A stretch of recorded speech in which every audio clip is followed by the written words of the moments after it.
Oh, oh.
It's 5 after, Jim. I guess Kathy's not here.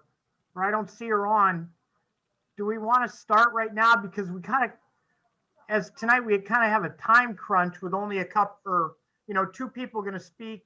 We only have an hour and 15 minutes till your caucus starts. Is that okay?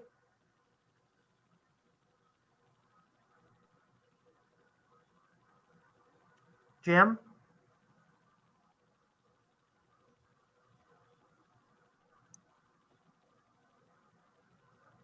Okay.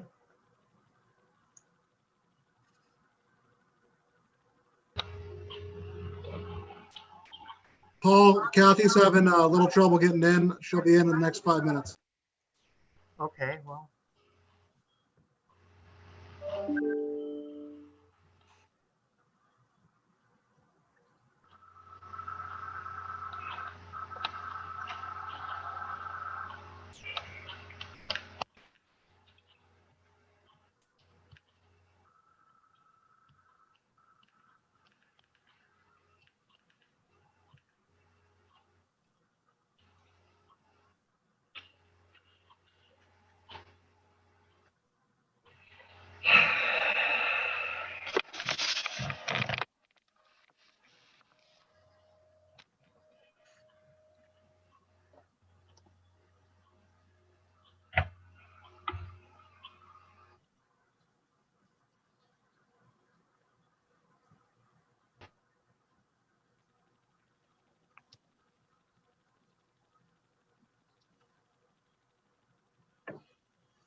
You know, before I put my headphones on,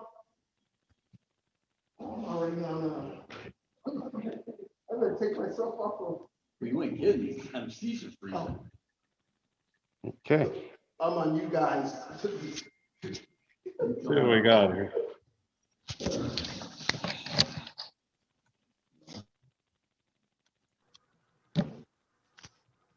See, I see Paul, I see Mel.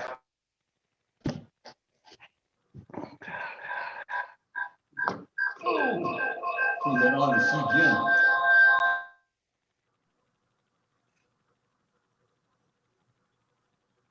For those in chambers, I'm going to ask you to put your headphones in, or we will have that echo for a majority of the.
Mr. President, I think, Hello, Mrs. Spoon.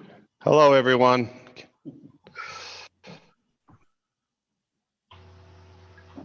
Okay, I think we should get started, Mr. President. all righty. Can everyone hear? Yes, I got you. All right. Good evening, everyone. I believe tonight we're going to start our budget session with Chief Sperzani, is it? I don't know if Chief's on with us yet. Well, Council President, Yes, the mayor wanted to say a couple words before we started tonight. sure. Hello, Mayor. Greetings. Thanks very much. I just wanted to share some thoughts with you. I'm very proud of what Paul and our team are doing to solve the city's three major long-term budget problems. They've been our focus, and it will save the city taxpayers millions of dollars every year in expenses. It's not been easy. You may recall working on the 2019 budget, we started with an $11 million deficit before we did anything. But based on some comments made in Monday's budget conversation, I wanted to clarify two things. First, the effort that went into preparing the current budget, I want you to kind of understand that. And second, the benefits this budget brings to city taxpayers. Therefore, I just want to take a few minutes to briefly review with you the work we have been doing, why we are doing it, and what the 2021 through 2025 budget accomplishes. We're pretty proud of that. As you know, our financial consultant, PFM, identified the city's three major financial problems. The focus last year and this year's budget proposals is on eliminating two of those problems. The first problem, which you'll remember, was the unrealistic assumed pension interest rates of return. You solved that problem last year by reducing the assumed rate of return on pensions from 8% to 6%. Over the previous 6 years, before you did that, the city pension costs had risen on average $1.65 million per year. This year, our general fund pension costs were virtually flat. They rose $29,688 from 2020. So we cut the yearly increase in the city's pension costs by $1.6 million last year. I still believe that because of the changes to the assumptions, eventually we will also start saving money on the pension costs. We'll see if that actually develops, but that's my belief. Our proposed budget solves the second city major financial problem, which is the huge amount of debt that we can't afford to pay without significant tax increases. This problem has been postponed and made worse over the last 30 years. We can begin to solve this problem with the budget that we have presented to you. And I don't want you to miss that fact on this. I'd briefly like to just very briefly review with you the major budget changes we're proposing this year to solve the city's debt problem. As you know, we received net $98.2 million from the Water Authority. We received that back on October 16th. The prepayment was $96.7 million. They also paid $2.5 million in points to extend the lease 10 years. And they had already received about $1 million. We had received $1 million from the Water Authority on their lease payment. So that was deducted. That's how we come up with the 96.7. At your October 21st council meeting, you approved moving $2.5 million of these funds to the general fund savings account so that we don't have to use the tax lien, the sale that was planned. That saved the city and the taxpayers $250,000 in revenue. In other words, we'll have $250,000 more because we're collecting it ourselves rather than selling it to somebody else to collect. So that leaves about $95.7 million.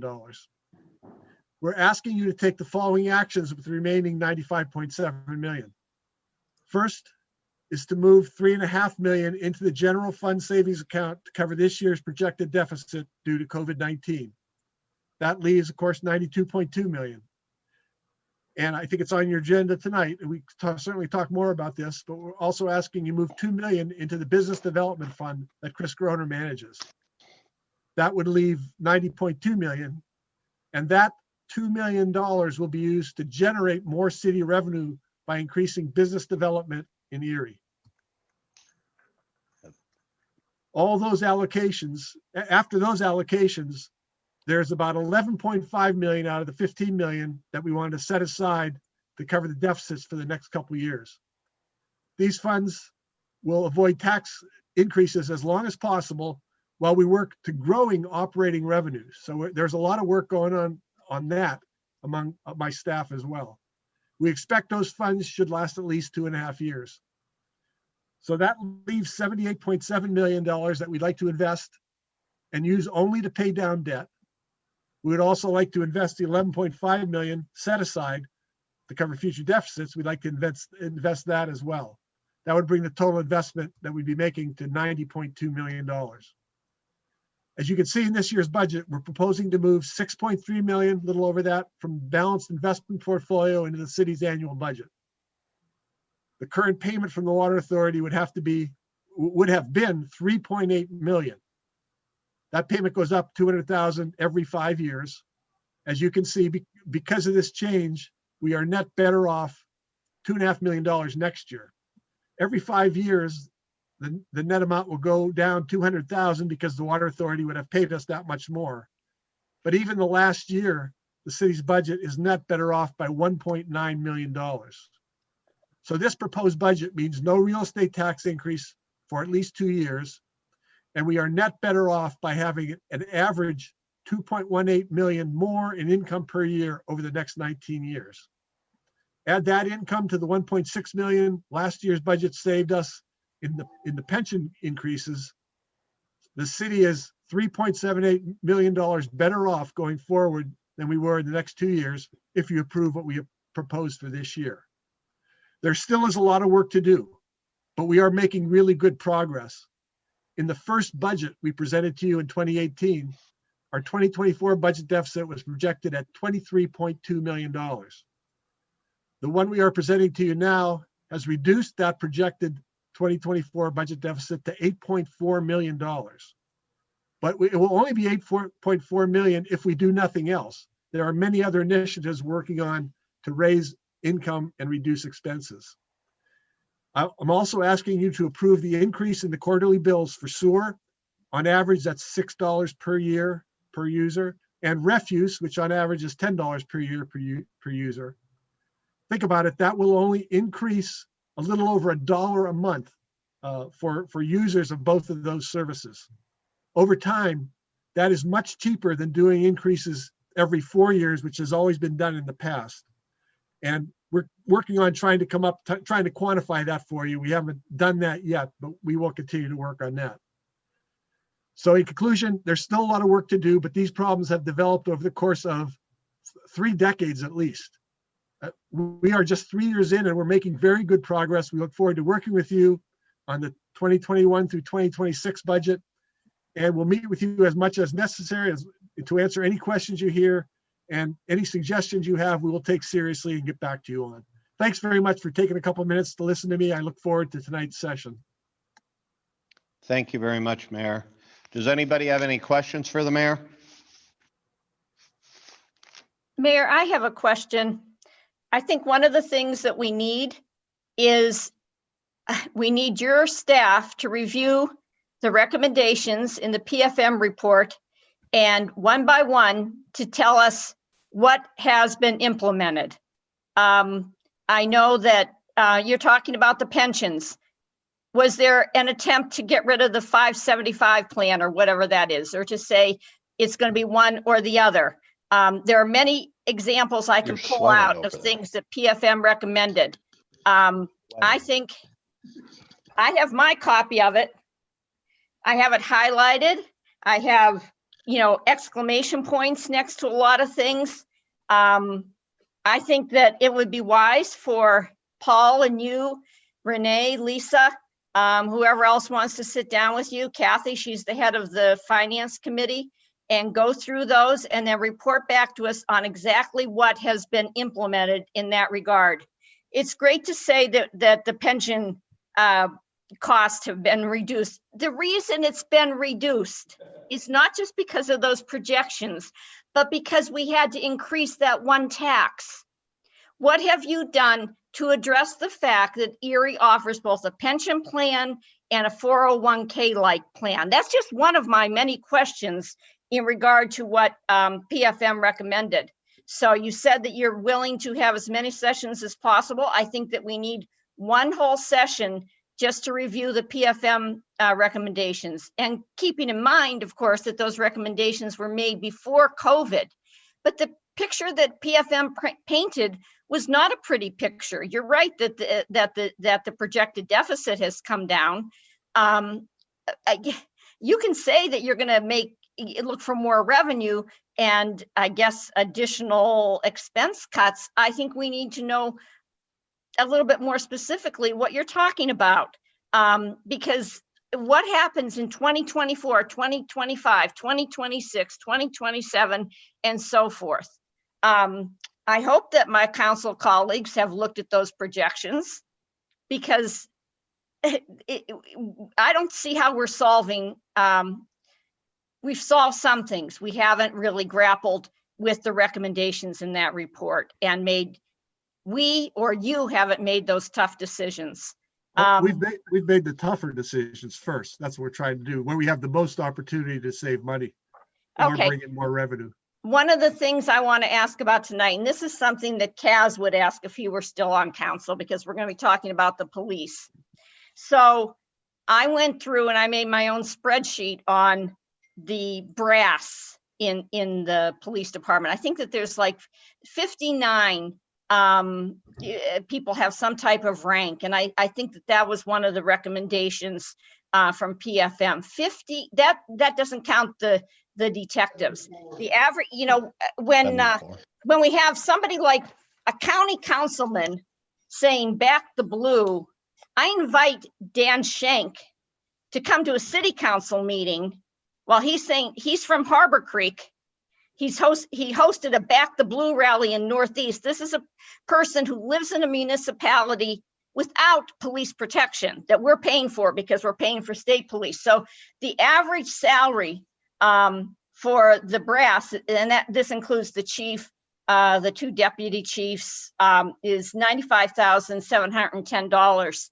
And so I'm going to ask the police chief tonight. I didn't have a chance to go through and see how many what the number of brass was in our previous budget, because it was kind of laborious. It would be more helpful if we had spreadsheets that we could actually manipulate in our budgets, but we don't. So that's just one more example of something that I think that I'm interested in hearing about.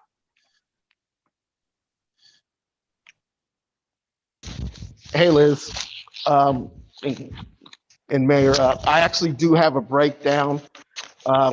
There are, I believe, 74 officers that are at rank of patrol or above of the 174. Michael, where'd you get that breakdown?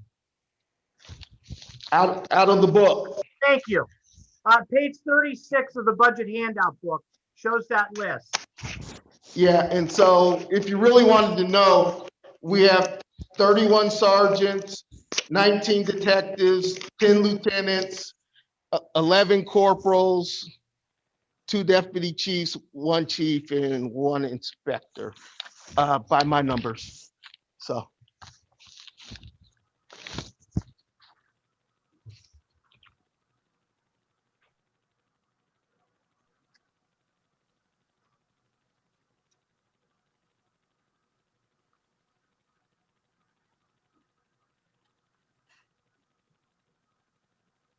Kathy Rosdick is waiting to speak.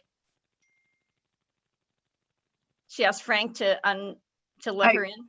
He's Sorry, Liz, I didn't realize that I was already attendee because I have the seal of the city as my profile pic. So sorry about that.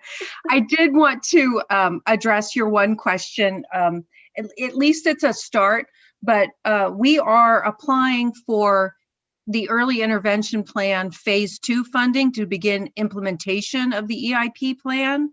And it's specifically right now, it's going to go towards doing an IT upgrade for code enforcement, which is a recommendation out of the EIP plan. That resolution to support that grant request is on your council agenda for tonight. So it may not be everything that you're looking for, But I just want I wanted to point out that we are moving forward with implementing that plan and of course in other ways, but specifically you do have an item on your agenda tonight that is doing just that. And if you have any questions about that project, I'll be happy to answer those.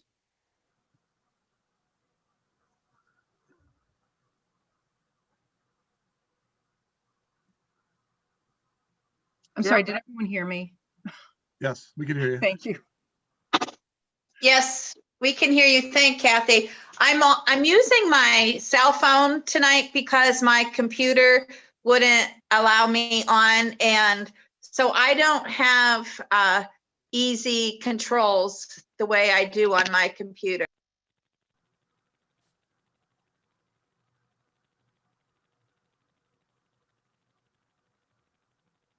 All right, with that, we'll move on to our police chief. Is he with us? Yes, good evening, Mr. President and Council. Good evening.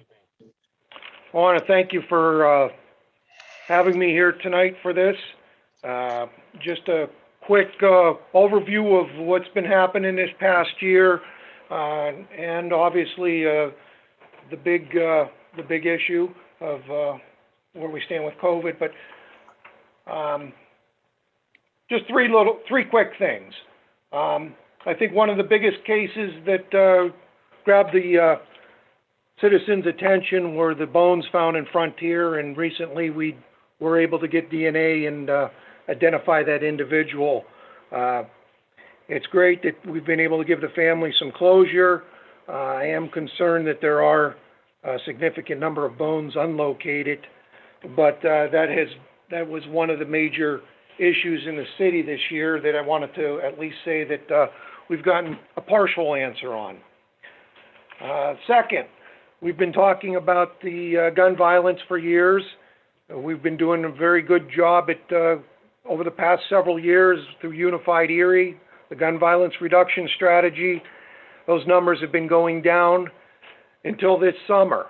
As COVID hit and people were cooped up, we scaled back on certain patrols and issues, and we suddenly saw a spike in the gun violence. It's something that we're addressing. We're working with the ATF out of Pittsburgh on that for some new operation. But I can tell you this, that although those numbers have spiked, they are still not at the level that we saw in 2015 and 2016. They are higher than we want them, but they are not as bad as they were. So just to put everything into perspective there. This year so far, we've had 9 homicides. All but one of those is solved. That involved the double shooting on 700 block of East 7th Street. We continue to work very hard on that, as well as a couple open ones from 2018 that are still progressing. The last thing I want to bring up is that our COVID situation, just real briefly, we currently have 2 officers that have been out and returned with COVID. They are back to work. I currently have 4 positive right now, with 1 in a hospital.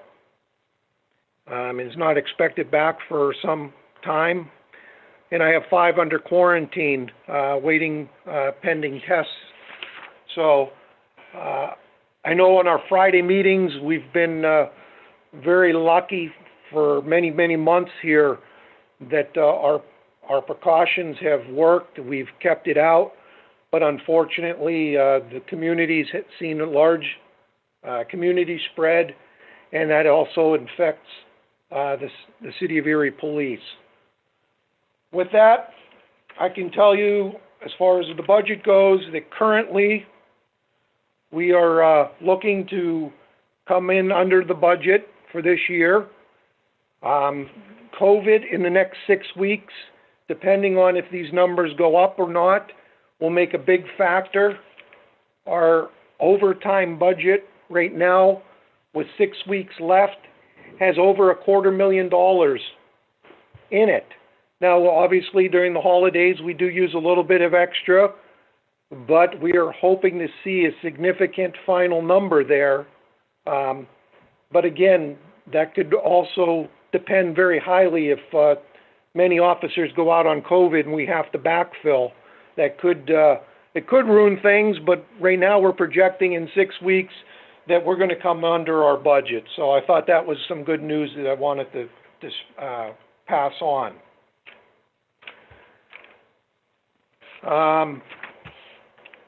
Overall, you know, we've been working very hard on obtaining funding and grants to pay for a lot of the special operations. Just to list a couple, obviously we recently got the body camera grant that was almost $250,000. We have an Intel analyst grant that's $150,000. We have the community-based crime reduction strategy for the East Side, which was almost $1 million for 5 years. We've obtained 3 license plate readers on grants for over $60,000. Our community center work, the PAL work, our drug and alcohol prevention programs that we've got funding, the aggressive driving campaign and the Buckle Up campaign. I think all told, you know, we've got over $2 million in grants that we've been actively seeking out and using to help offset the costs of the police work. So we continue to work very diligently on that. As to the comments at the beginning regarding the command staff, I can tell you that we reviewed with PFM a prior study regarding the amount of brass, and yes, the Erie Police Department did have a very large percentage of well, I won't say command, but I'll say officers holding rank. And when we sat down with them and we looked at the current numbers, our numbers were significantly down from where they were. It's important to realize that the police department has 173 sworn officers, but it also has 25 approximate civilians. So there's a workforce of 200 people. And some of the police supervise civilians as well as officers. It's a pyramid system, you know, moving up the ranks. There's obviously less at the top than at the bottom. Specifically to the command staff, just a few years ago, there were 3 deputy chiefs, there were 2 captains, and there was a public information officer. We've eliminated, or they've been eliminated in the process, the captain, the deputy chief, and the public information officer. Those were jobs that have been absorbed by other officers or other command staff. You'll notice that that was addressed. So I just wanted to make sure that I cleared up any questions regarding that. As far as ongoing work here, with the body-worn cameras, obviously that was a significant expense, and that did, you know, offset what we could have possibly saved. It's you know, a 5-year program, and it's just a little over $1 million, but it's going to have, I think, tremendous return for us. I can tell you that in the first month, we began using them on October 1st, and through October 31st, in 1 month, the City of Erie Police responded to 4,280 calls for service. In that 1 month, we created 9,769 videos on 4,000 calls. So if 2 officers and the car camera are on, it's producing on average 2 to 3 recordings per. We project to have 120,000 videos. That's a significant amount of time that the officers use those videos to make sure that they're in our evidence room, basically, so that they are available for court. This doesn't mean anything to me, but some of you it might. The current storage in 1 month was 3.2 terabytes of information. I understand that that's a significant amount of data storage. It would have taken up multiple desktop computers to keep that much data stored. It's a significant amount, and that's 1 month. So as the years go on, it's going to, we're projecting over 60 terabytes of data in the storage. We did release one video to the public so far. We've had no requests for video. We're working with the DA's office and working out the procedure for providing it to them. In the first month, there were no citizen complaints filed. In November here, this month, we did have one. It involved an officer blocking a street. We reviewed the video. It was an appropriate traffic stop. The driver, we believe to have a gun. They conducted a felony stop. The road was closed for 2 minutes. So that complaint has been unfounded. So just since October 1st, we've had just the one complaint that was unfounded.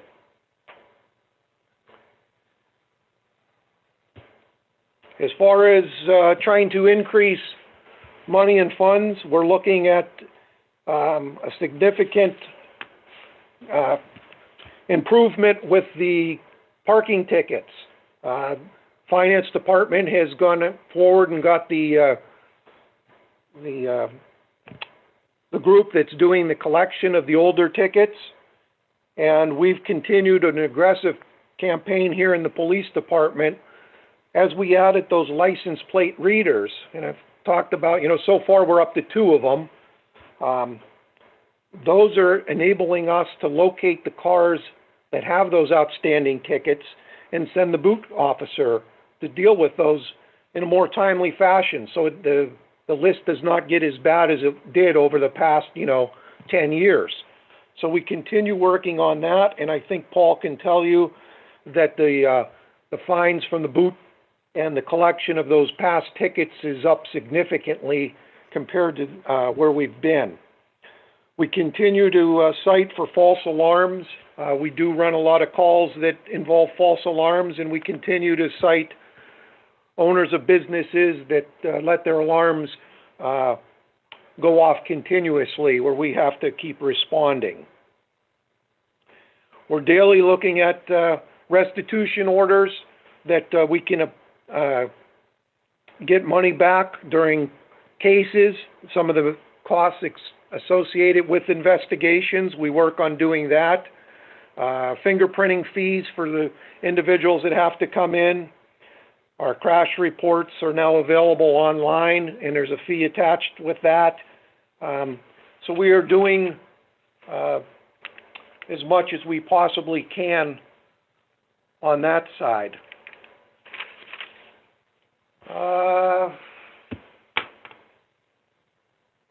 Specifically, well, I won't get into every line of the budget. I know you don't want to get into all that, but I can tell you right now that, when COVID struck in March, our calls for service dropped significantly, almost 40%. But by June, within 3 months, our calls for service were bounced back up to almost normal levels. Some of the savings that we were able to gather from that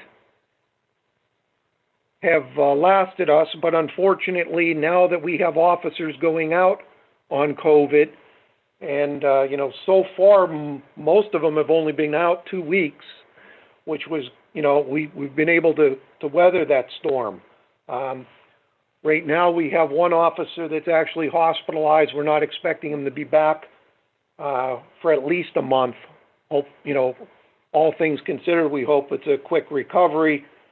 But as these cases keep developing, it's something that the savings that we have experienced, we have to monitor and see where it takes us. But in the next 6 weeks, we hope to have that done. Paul's come up with, the standard budget. I think it's very much in line. The only thing that we had to ask him for an increase was under our communications category. We failed to increase it last year when the new computer system, the Erie County went to the new computer system and the cars went to new computers. We left an 800 megahertz radio system, which was our computer contact to the 911 system. That system did not work very well. It was nothing more than text. Now we have full internet to the cars where the officers can literally do their reports from the cars. Basically, it required a cell phone for each of the cars. It's a router, but we had to increase the communication, I think, category. Other than that, you'll see that there were many savings across our individual line items. Those don't add up to a tremendous amount of money, but they do add up to savings. I think, obviously, salaries is the highest level of funding, and that remains on budget. That's pretty much what I have to say, and I'm open for any questions. Hey, Chief, it's Ed. Chief, For the record- you're not unmuted. Can you hear me now? Yes, sir. Crazy. Anyway, Chief Ed Brzezinski here. We have 173 officers. What is a full complement, or what should a, for the good of the order, what would normally be a full complement? We have been at we're at 173 officers. We've been at Right. that for A number of years, but the full somewhere complement between would have 5 been- and 10 years, I believe. We may have one, we technically have one more because he's paid solely on a new grant, but that's only a temporary position, but we've had one retire since, so we're back to 173. The one officer that retired will probably wait until sometime into the beginning of next year. We'll wait for 2 or 3 more officers to retire so that when we do hire, we can put them through training all together. It just saves time and effort to train a class of 3 to 5 is ideal. That allows them to go through the training process in a small group and with the corporals training. Rather than bring each one on one at a time and having to repeat weeks of training, we try to do it efficiently. I guess the point I'm trying to make is that there's a heck of a lot more work than we're doing with the same number of officers. So I'm giving you that a boy. Ed, can I answer that? Back in 2005, we had 191, and a couple years before that, we were over 200. So they've lost 30 officers in the last, 15, 17 years. Exactly. And they're still doing a great job. I just wanted that to come out. Yes, we could very easily use those officers to continue working on our quick responses and dealing with individual problems. But we understand the city's position, funding, and we'll do our best with what we have. Chief, question for you. Do you think the body cams that are now being utilized could possibly save us budget monies in 2021, 22, whether it be overtime, whether it be going to court for court costs, what have you? Just thoughts on your end. That would definitely be our hope here. Having a video of an actor doing something would hopefully incline them to possibly plead guilty and not take it through a trial, because it's their word against an officer's word. But with the video, it's a little bit more concrete. We hope to see that potentially our court costs may go down because of it. That would be a great benefit. We've already noticed that we haven't had a citizen filed police complaint since they've been out. And again, that's all stuff that I think we're We are doing what we can. We're doing the best we can. We're the fourth largest department in Pennsylvania. We're not a small department. We have services. We provide a large community with with some very good policing, and we try to follow the national standards, the Chiefs of Police Association, and their recommendations. And we continue to evolve and do the best we can. That incident on Old French Road is a real good example of the cameras. That was a very clear image of what some officers face, at night that people don't realize. If you read that story, it wouldn't have had the same impact of what you saw there. And, that's what the officers out there on the street are encountering. I think it was important that the citizens got a chance to see that, because, again, when I was told that a DUI stop involved a vehicle driving over top of one of our cruisers, it made no sense to me. And seeing that on video was very clear, and Made it real. Yeah. the danger that officer, the one that was standing next to the car, almost had his leg, could have easily had his leg taken off there. That's the danger that just a simple DUI traffic stop, the officers face. I guess that does bring up one other thing I want to mention. We talk about the riots on May 30th, and we did have, multiple officers that were injured. One was serious. He recently stopped in to tell me that his rehab is going well.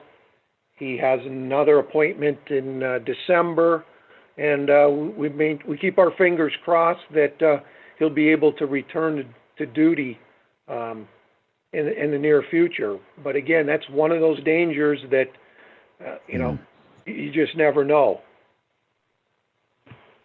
Chief, this is Mel. The officer that's in the hospital, did he pick up the virus while on the job? Well, Who knows? we believe so, but there's no way to say with 100% certainty. Okay, thank you. Chief, I have a question that I asked the other night at our study session and no one actually knew the answer, and I realized it was something I didn't know the answer to, is who enforces traffic on the Bayfront Parkway? Is it city or is it state police? Well, it's both. We have jurisdiction within the city boundaries on the Bayfront Highway, and obviously the state police have that same jurisdiction Make another throughout plot. So we both can cover that roadway. We know one part of our discussion, actually a big part of our discussion about the proposed changes for the Bayfront Parkway are those two roundabouts, which PennDOT says are designed to, slow down traffic. But I know Kathy Schaaf, who lives on one part of Erie and I live on the other part. We've continued to ask about, there are a lot of speeders there. I know that municipal police are also hampered because you can't use radar, but could you give us not tonight, but could you let us know like how many citations are issued for speeding, and do you have like an average speed, I guess an average offensive speed that drivers are speeding at on the parkway? Because I don't know, we're talking about spending, really literally millions of dollars to fix the parkway. And I know that I would just be grateful if some of those speeders were nabbed, because I think you also talked about an aggressive driving campaign, and I saw there's a campaign coming up, the holiday thing, to make sure people aren't drinking and driving. But if you could get us some information on that, I think that would be really helpful in our ongoing discussions about the parkway and making it as safe as possible. I always say for motorists as well, not just for walkers and bicyclists, because even if you try and go just 5 miles over the speed limit, there's people on your tail. So if I would really appreciate it if you could get us some information on that. I will look. I'm not sure how the citations are recorded, if they're in a computer system in mass or if they just go in individually. I'll have to look into that. But if you have some specific questions, feel free to send me an email with them and I'll have somebody look at that. Is there anything that we can do on your end? I mean, I haven't even seen anything in the last year about, periodically there are proposals to allow, city police to use radar. Have you seen anything on that at the state Yes, level? I've spoken with our legislators here in the city. I won't mention him by name. He was not a city legislator, but somebody in this region that was very opposed to it. And I'm hoping that the outreach of the chiefs of police from the area will hopefully sway his opinion. We are the only state that does not allow municipal police to use those. The devices that we have involve, setting strips down in the road or the light system, which all require multiple officers to operate. They're not very efficient. We do set them up and do them, but we can't do that on a daily basis. So the radar would help. It's not just the Bayfront Highway, but there's multiple locations in the city that we receive complaints, and we put our traffic enforcement unit out there to do the best they can, but radar would be great. So any support that you guys can do to the state legislators would be great. I think I know I would be the first one to sponsor something like that, some type of resolution. So if one of my colleagues wants to help with me, if you could provide some language for us. And you are exactly right. I don't mean to just focus on the Bayfront Parkway. We did have that period where, there was the shutdown, the whole city was very slow, and it's almost like, I don't know, it's just very anecdotal, but I swear people are going faster than ever on all kinds of streets, even on residential streets. I don't know if it's psychological or what.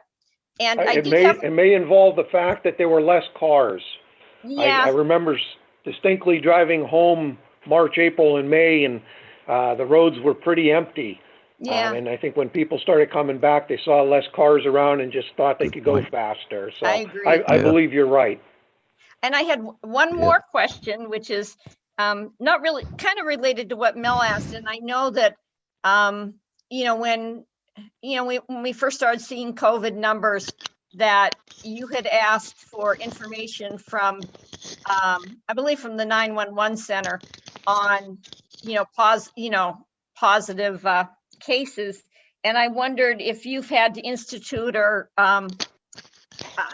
additional protocols on your end with the increase in cases, which actually are happening all over the county, not just in the city. But have you had to do anything more in terms of, keeping your officers safe? Or is it, I guess on the other hand, I'm also saying, the fact that you have an officer in the hospital should certainly give everybody pause and let people know this is serious. And so if there's anything that we can do on that end to help, get that message out there about, masking and all that kind of stuff. So, but I didn't know if you had to do anything additional because the numbers are going up. Is it scarier to be out there right now in addition to crime?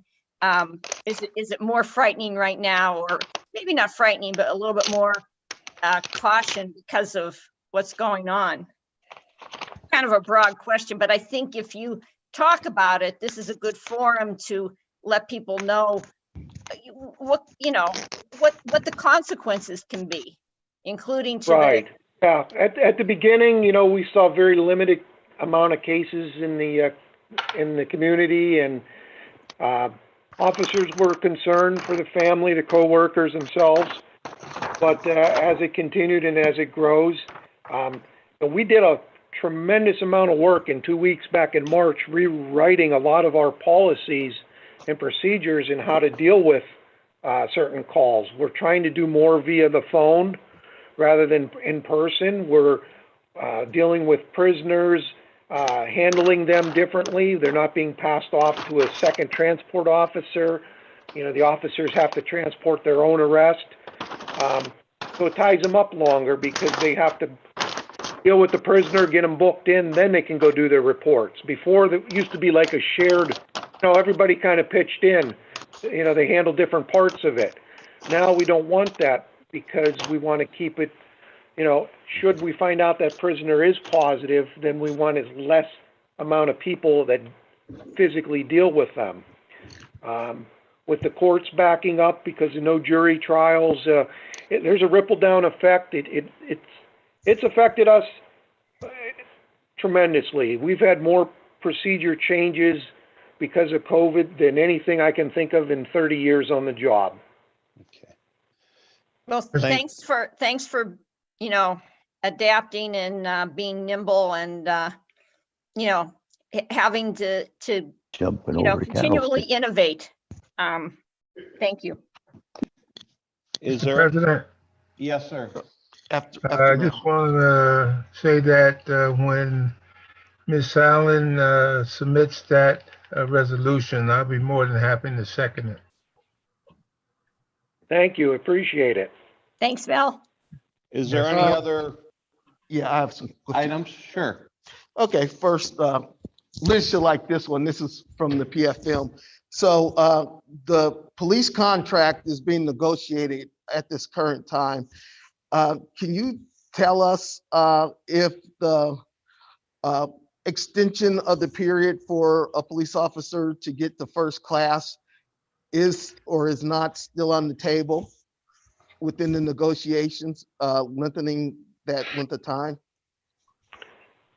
Well, okay, as to the contract, I got to be careful what I say or not. I can tell you that the issue that you're talking about is definitely still in play. I can say that both sides have been working diligently this year on that, and I believe that the city is going to see some significant savings over the length of this contract. And I can tell you that in my 30 years on the job, that this city council will be pleased, because I believe that when it's completed, it will be the smallest projected increase that I've seen in my 30 years. So I think the administration, the finance department, Attorney Betza and the FOP have, nobody's happy that they're getting all that they want, but in light of it, the city is going to come out probably with the best contract in 30 years. So I think, the mayor has committed to making the long-term plan work for the city. I think that, we're very close to completing it, but it's not quite there. But I think that you'll be happy about it. It's definitely going in the right direction.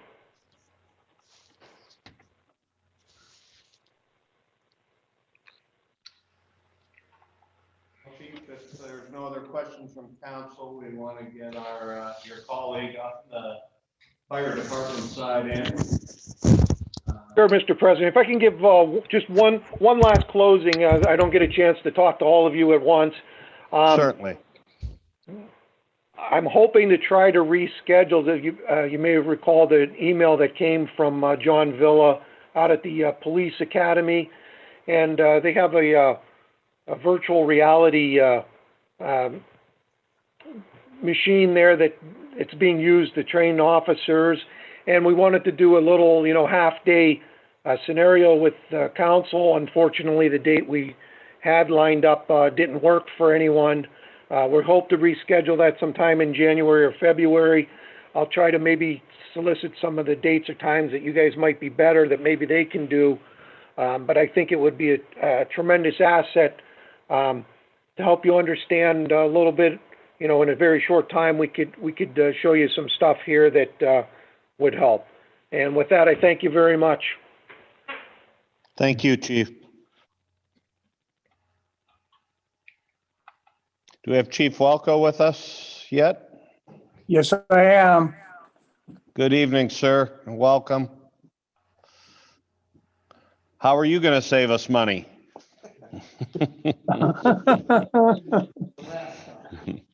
Well, Council, our budget is about average as it was last year, except for our apparatus repairs. And I believe Kathy Schaaf gave you a sheet of the age of our apparatus that we're working with now.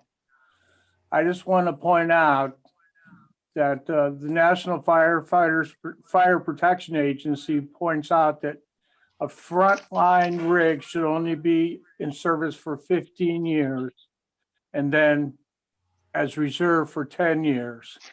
And as you look at the dates from 1987 to 2013, and that's why our rig repair budget is up this year. It will continue to rise. I know fire apparatus are an expensive unit to buy, but you have to look at the towers. We're losing you. Only have 20. You losing them? Yeah. To reach those high buildings, and it's something that we have to consider down the road. I mean, we've looked into leasing programs, but it's something to consider. I know they're ticket, but we need that to do our job. We've been talking about COVID. As of tomorrow, we will only have one firefighter on quarantine due to travel. And I gotta tell you, Council, I'm proud of my men and women. I mean, they're going into these houses with contaminated people, contaminated houses, and they're protecting themselves. But in the back of their mind is when they go home to their families, that they don't contaminate them either. So I think it's a heck of a great testimony to the men and women that serve this city as firefighters for doing their job, not backing down, going right into those buildings and taking care of those COVID patients. When it comes to grants, the fire department this year really did well. We've got over $1.1 million in grant money. Wow. That will help us put new SCBAs, which are self-contained breathing apparatus that we wear in the backs when we enter buildings for breathing. And that is a big ticket. And along with that, we're going to get a new cask puts the bottles. The one we're using now is like 35 years old, and really, we've got our money's worth out of it. Another thing when it comes to COVID, I'm the emergency management coordinator for the city. And I got to tell you that finance in general, but Lisa Gormosel especially, has worked so diligently getting all the COVID grant money that the city can obtain. And she's done a yeoman's job, and my hat is off to that woman.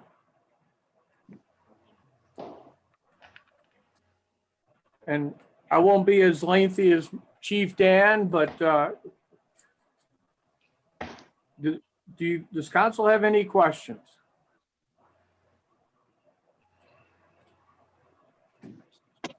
I don't have a question, Joe, but I do want to commend our communication that we have. You always do a great job of keeping me abreast with issues. Thank you. You're welcome, ma'am. One other person I'd like to bring up this mayor and his administration had the foresight to get a full-time grant writer by the name of Abby Skinner. And without her, the police, the fire, wastewater, whatever, we would have never had the amount of grant money that we've gotten this year without that woman's help. And I thank the administration for hiring that person. Very good, good. The only other thing, Chief, like in any budget session and the overtime is, wages is one thing, overtime is another. Is there any ways those numbers can be knocked down in the future or currently or in the future? I mean, it looks like you're probably right on track to hit that projected number this year. I see it's drawn back maybe $5,000 for 2021. Any comments regarding fire OT on that end of it? Well, Mr. Winarski, I've got to tell you, the Erie Fire Department throughout the community is known as a one fire department. We have a structure fire. We send at the minimum 3 engine companies and our only tower. That would leave the city with just 2 engine companies to cover the whole city. A lot of times we need an additional engine company. So we've got 4 pumpers that squirt the water and the ladder company. We have 1 company protecting the whole city, and that is an unreasonable expectation for 1 engine company. So we have to backfill. In the early 2000s, we had 168 firefighters. We're down to 135. When I came on 40 years ago, we had 198 firefighters. The city hasn't gotten smaller. Maybe the population has, but the fire load, meaning the buildings and everything else, they're still all here. So for the protection of the citizens, we have to backfill. When we're committed to a structure fire, we have to call in people, and we don't do it haphazardly. I mean, if these men and women are committed at that fire, we have to backfill. But if it's a kitchen fire or maybe something burning on the stove, you know, we size up the situation and do what's right to protect the people of the city. Do you, and I don't know what the count is to date on calls you have had, but I gotta believe between the rental inspections and then even the smoke detectors that have been given away free through grant money, has to have helped the cause to lessen the calls you are getting? Well, yes and no. You can see a decrease in major fire loss, but what a smoke detector does, it gives us a quicker alert. So instead of losing a whole house, we would probably maybe lose the room and contents and contain it to that room. So the fires haven't truly decreased, but with the smoke detector alerting people and calling us quickly, we're able to get there quicker, because the fire doubles every minute. We're able to get there quicker and hold down the fire damage. What is our number of calls this year compared to prior years, Chief? Gee, you know, I really don't have that stat in front of me, and I don't want to give you a number that I can't back up. But I just like in March, April, May, a lot of people were home, so our fire calls, I can guarantee you, were down. Our squad calls, on the other hand, remain pretty constant. You know, our emergency medical calls. Which people do have to realize, you do go to medical emergencies as well as accidents per se. Oh, that's correct. You know, that's the majority of our calls during any year. You know, from heart attacks to strokes to even delivering babies. I mean, We're the quick response unit. We get there usually quicker because of our locations of the firehouses before emergency care even gets there. And that's one of the things we do. And Liz will attest to this. In the past, we were looking to add a fee to some of those calls, maybe especially the automobile accidents ones, where we could get the insurance company to cover some of that expense. Has that been looked at? Oh, yes, sir. And we're working on a program right now. We should have it done by the end of the year. It's called PA Recovery. Not only motor vehicle accident calls, but false alarm calls. They do Correct. charge 22%, but even if they take their 22% out, Mr. President, it's still we're getting money we have never seen before. And by the end of the year, we'll have something to give to council. Appreciate that. I have a question. Certainly. Yes. Chief Ed Brzezinski, I'm sorry I missed the first part of your talk. I was chopping off ice from my shoulders here in this refrigerator that we're having a meeting at.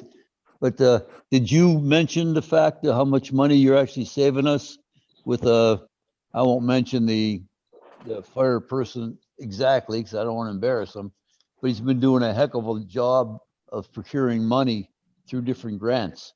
Can you talk a little bit about that? Oh, yeah. I wouldn't I mean, mention Costello's name. You know what I mean? Go ahead. I'm just proud of him. This department is blessed with a wealth of people that go that extra mile for us in the city. And I'm not afraid to mention his name. His name is Matt Costello, and he's brought in thousands of dollars worth of grants from a new operating dispatch system within the firehouses, and mapping, and a quick bailout system for firefighters to get trapped. And believe me, I'm utilizing all the talent we have on this department. Everybody's pulling together. We're rowing in the same direction, and we're doing the best for all. And like I said before, Mr. Brzezinski, we have gotten over $1.1 million in grant money this year for this department. I'm well aware of that, Chief. I just want everybody else to know. No problem. I got a tour. That's part of our job to find out. Yep. General Eisenhower once said, when things go wrong, the leader takes the responsibility. But when things go right, you give all the credit to your subordinates. And that's what I do. That's why you've been here 40 years. Yes, I did. Good job. Narski. You're muted, Mal. Don't worry about it.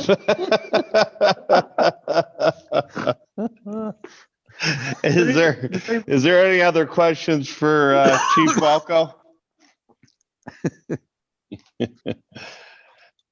Once again, Chief, thank you. Believe me, as a council and speaking on behalf of the citizens of Erie, we do appreciate what you guys do. But it is our job to try to do it at the most reasonable rate we possibly can. And it's tougher and tougher year after year, but we're behind you 100%, as well as our police chief. Well, thank you, sir. And believe me, I do know, and I realize every day it's easy to spend other people's money. And we're trying to be as frugal and as efficient as we can. Well, we appreciate that.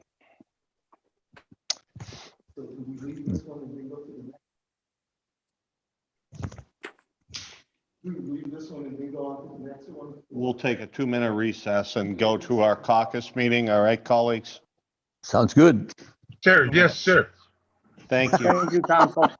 Yes, sir. Thank you. Mr. President. Yes, sir. That's not a finance meeting. I could just be showing up right now. We've been They talking didn't- about one number. Well, they talk numbers, you OT and How do I shut this off? Am I on? Just, you're off now. Okay, How'd I do? good. You're not off.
All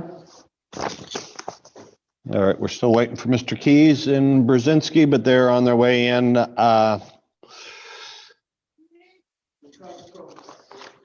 that was, What's that, Ms. Schaft? You talking to us or? no, I was talking to my husband. I forgot I was. That's all good. He's like, you have another meeting? And I'm like, And just yeah. tell him to keep his clothes on till after the meeting. Jeez. Ay, ay, ay.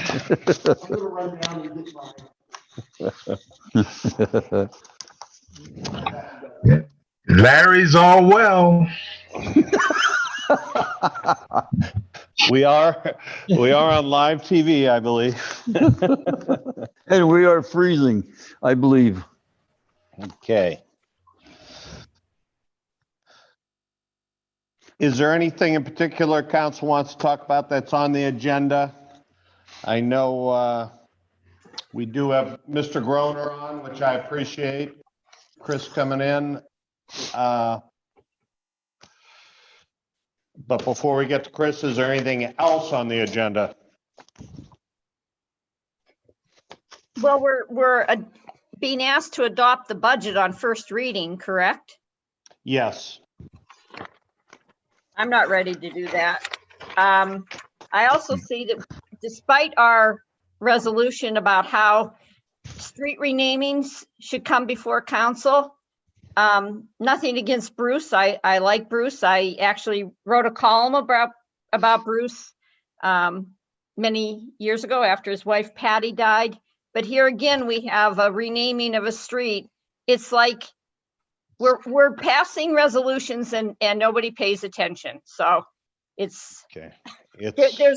I don't know why we even bother. Renaming. Liz, I think that's the difference. I don't know, am I muted again or no? No, you're on. Yeah, we're not renaming a street. Yes, We're but the this is ceremonial the same renaming. this is what we're talking about, Ed. We know we aren't formally changing the name, but we did it with Pat Black. We passed a resolution asking us to come up with a process to do this. And why did we approve that resolution? We still haven't finalized that though. Yes, David came up with, we still haven't. So then why don't we wait till we finalize it and then honor Bruce the way we're supposed to be doing this? This Why is harmless. bother? Why bother doing anything? Because nobody pays attention to what we do. We're fools to pass something that we don't follow up on. If you read what we passed, Liz, it was to look into, to come up with a way to do it. And we haven't, and that hasn't happened yet. Well, so you're the council president. This is how we're going to do it. Okay. So do you want to just do it like just put it on here and no discussion and no looking at, how many other things we've renamed and who pays for the sign, blah, blah, blah. The softball players, I'm sorry, the softball players have said Pat Black thing, and you would think that might have prompted somebody to come up with a process. Liz, I'm going to come up with a process. I know I actually told council I was going to. It's my fault. I really haven't come up with that process yet. So I'll do that. I need to get a draft in everybody's hands. So that was definitely my fault. So I apologize. But you would think that the councilman who put this on here might have come to the council person who sponsored it and said, hey, can I help you on this? It shouldn't all be on you, Dave. We all have a lot that we're doing. We got a lot of important things we got to get done. Yes. Well, and that's important too, though, because it speaks to the fact that we don't have processes. We don't follow processes. It's like whatever anybody wants to do. And that's when you have a culture that does not respect process. That's why my overall frustration with being on this council. Process does not matter. It doesn't matter if it's a big thing or a small thing. It just doesn't matter. Yes, Ed. Michael.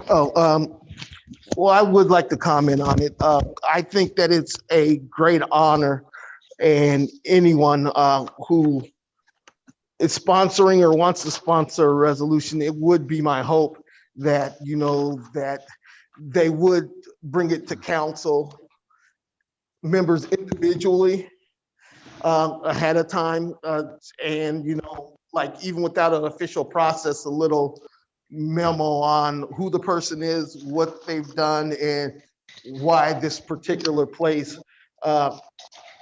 should be honoring them. And so, because myself, not as a softball player or whatever, I don't know who the guy is. And so I think it's important that council, at the very minimum, understand who the persons are and what their contributions were to our city or to the neighborhood in which a street will be named after them. Yeah, Mike, that's very true. It's my fault. I sent a rather long biographical sketch to the office here. It's my fault. I guess I didn't tell the girls to send it to everybody else. I made a dumb assumption. I just thought common sense would Prevail. serve. So I'm bad. It's my bad. I did a bad thing. Yes. And I'll honor that guy as many times as I can. He was fantastic for the sport. Not just the guys that were playing, but for all the people involved in it too. People watching, he kept it alive. Sort of takes away from it when we argue about it a little bit, but let's move on. I just want to make one more point then. I hope that one of you then will get back to the person who spoke to us. Mr. Torres spoke at council about trying to have an honor for the person who had feral superette on West 4th Street. So one of you can follow up with him and explain why he's at the bottom of the list, even though he's asked about that for months and months. I'm not doing it. One of you get back to Mr. Torres and go and sponsor his thing.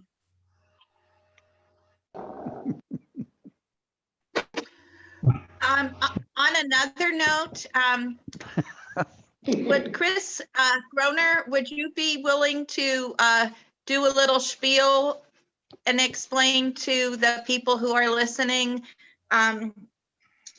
about what we're going to be voting on number 6? Sure. Thank you, Kathy. And hi, everyone. Thank you for giving me a few minutes here to join the meeting. I know you all have a lot on your plates here. And so I wanted to join you too, because we have 2 projects on the agenda as well. And I always try to sit in on the caucus when there's projects on the agenda. So I'd actually like to start with those 2.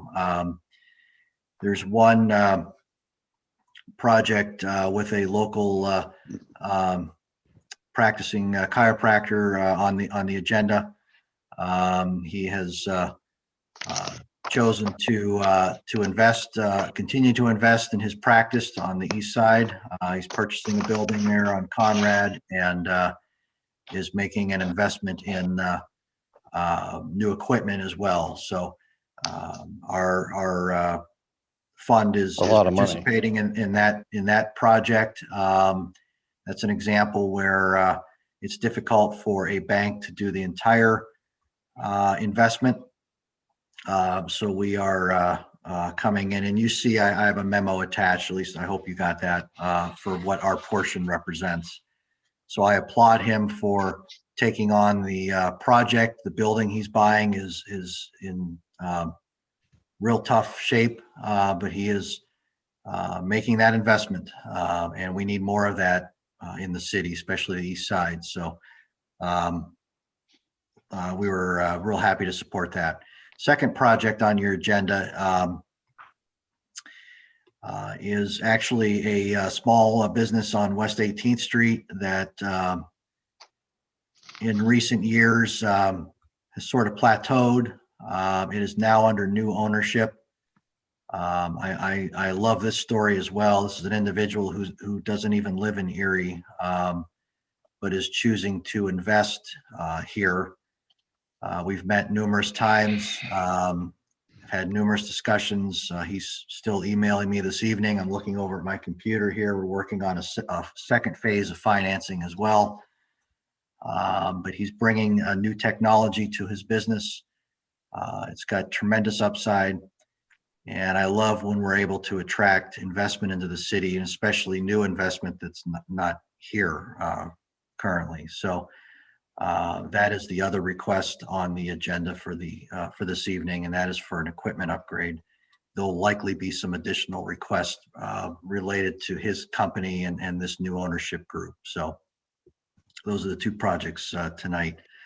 And then, as Kathy mentioned, the major item on the agenda tonight is, and I've had a chance, I believe I've talked with all of you once or twice about this, and that is your willingness or asking of your willingness to take a small portion of the proceeds from the water lease deal, that 96 million, and your willingness to invest 2 million of that into economic development, and more specifically into our business development financing fund. And as I've indicated to all of you, these budget talks are very difficult, but ultimately what's going to really change the trajectory is if we can get into a mindset of growth. Growth is what's going to save us in the long run. And that's what I dedicate every day to trying to do is to bring investment into the city. And this program that we have, these loan funds that we have, I think have had an outsized positive effect on bringing investment into the city, bringing jobs into the city. Nearly every project that I take to you, most of them would probably not have gotten over the finish line without the gap financing that we're able to provide. And so when you look at the list of projects we've done over the years, large and small, they've brought a lot of jobs and a lot of investment to our city and have added to our tax base and have added to our EIT and our LST. And so I just ask that you consider making an investment into economic development with a small portion of that funding. And I'd be happy to take specific questions at this point. Chris, how much does the county put into your fund? Well, I manage county funds, but they're completely separate. So city funds remain city. They have separate loan boards, separate review process. None of that is commingled. So what we're discussing, and the county has the county put any money into the city is what I'm asking, I guess. Into the city fund? No, we don't commingle those funds. So, okay. The city funds that I manage are for projects that remain specifically in the city. For the city. They could never be used for a project that's outside of the city. And so they would be used for projects throughout the city. Chris, it's my understanding though that the county does put some of their money for investment into the city as well, because we're in the county, we're part of the county. That was my question. Yeah. Isn't that true? I'm sorry. Maybe I misunderstood. Okay, so the county does not capitalize our funds, but the county, yes, I'm doing deals right now in the city, and I'm using county RDA funds. That was my question. Okay, I'm sorry, Ed. I misunderstood. The county doesn't. Yeah, the county floating around. Yeah, the county does not actually capitalize our funds, just like we would not be capitalizing county RDA funds. But I've got projects on my desk right now that in some instances have county and city. In some instances are just going to be county RDA dollars. And so in some instances we're using federal dollars, state grants. Sometimes it's a mix of various tools. Every project is a little different. But yeah, county RDA definitely has put money in the city before. Okay, thank you. Yep. Chris, I apologize on my end that we didn't get to talk in detail about this. Well, I guess I called you at a bad time there. You're helping someone out, so that's a bad it's time. all, I guess my question for you, is this a time sensitive $2 million, or I guess what I'm thinking is we are in the middle of our budget sessions, and I know this is water lease money that it would be coming off of. I guess I just want to see if it's a time sensitive issue or if it's something that we can put off a couple meetings and get more details regarding it. It's time sensitive in the regard that I think we would have to stop certain discussions and negotiations at this point if we're not certain that we're going to have funding available. Then there are certain things we would have to stop working on. That's not to say this couldn't be picked up again in a few weeks or a couple of months, but the nature of what we're trying to accomplish, and I think we've all, I had conversations with all of you, so I think you know what I'm talking about. Those would have to stop because right now the resources aren't there to seek or try to seek matches on certain things and, try to nail down certain agreements. So, like for example, the two projects you have on your agenda this evening, that type of activity certainly can continue, but we're looking to take this to a different level, so to speak, and so that would have to stop until we knew we had the ability to finance it. And I know you mentioned how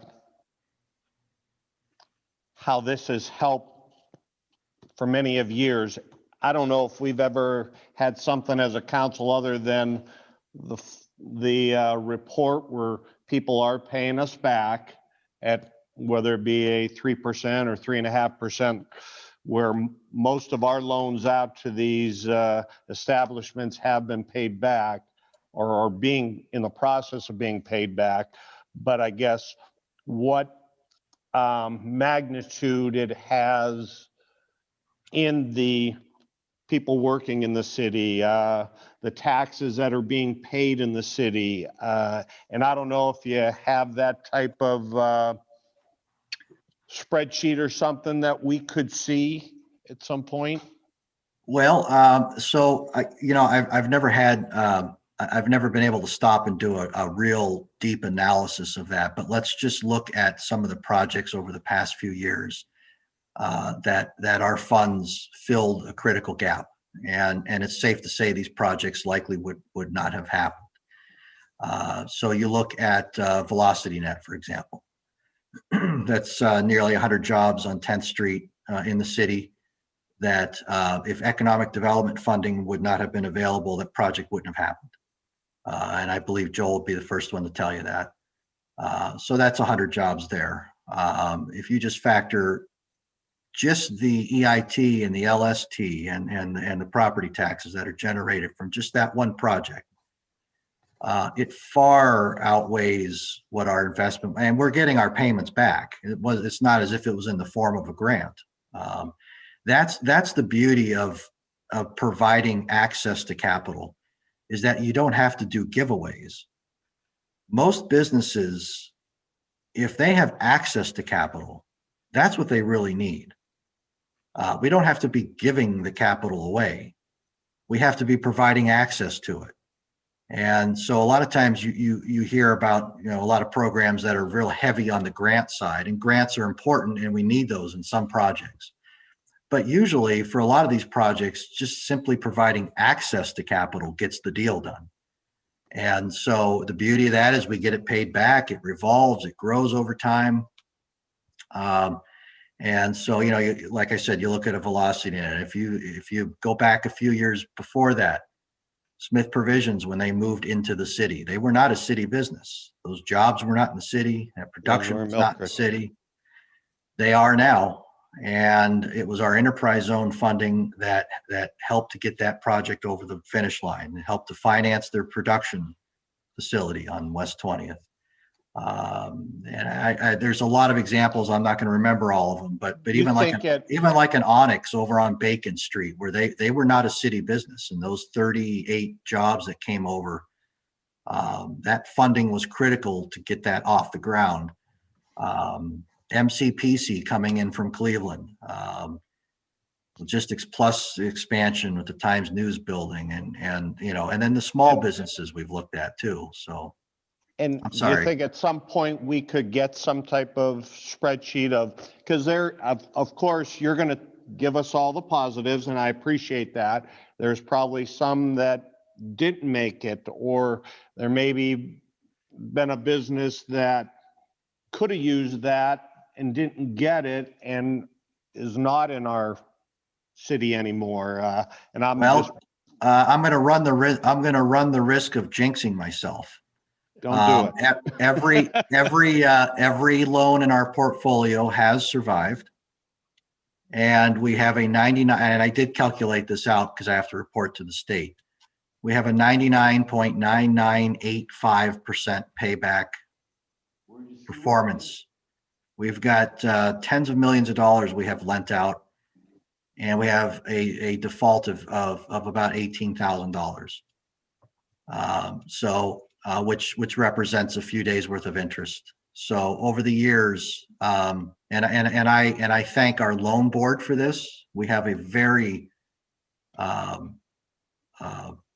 solid, committed loan board that looks at these projects. We vet these projects. We do not fund everything that comes to my desk. I actually turn down a lot more than I take to you.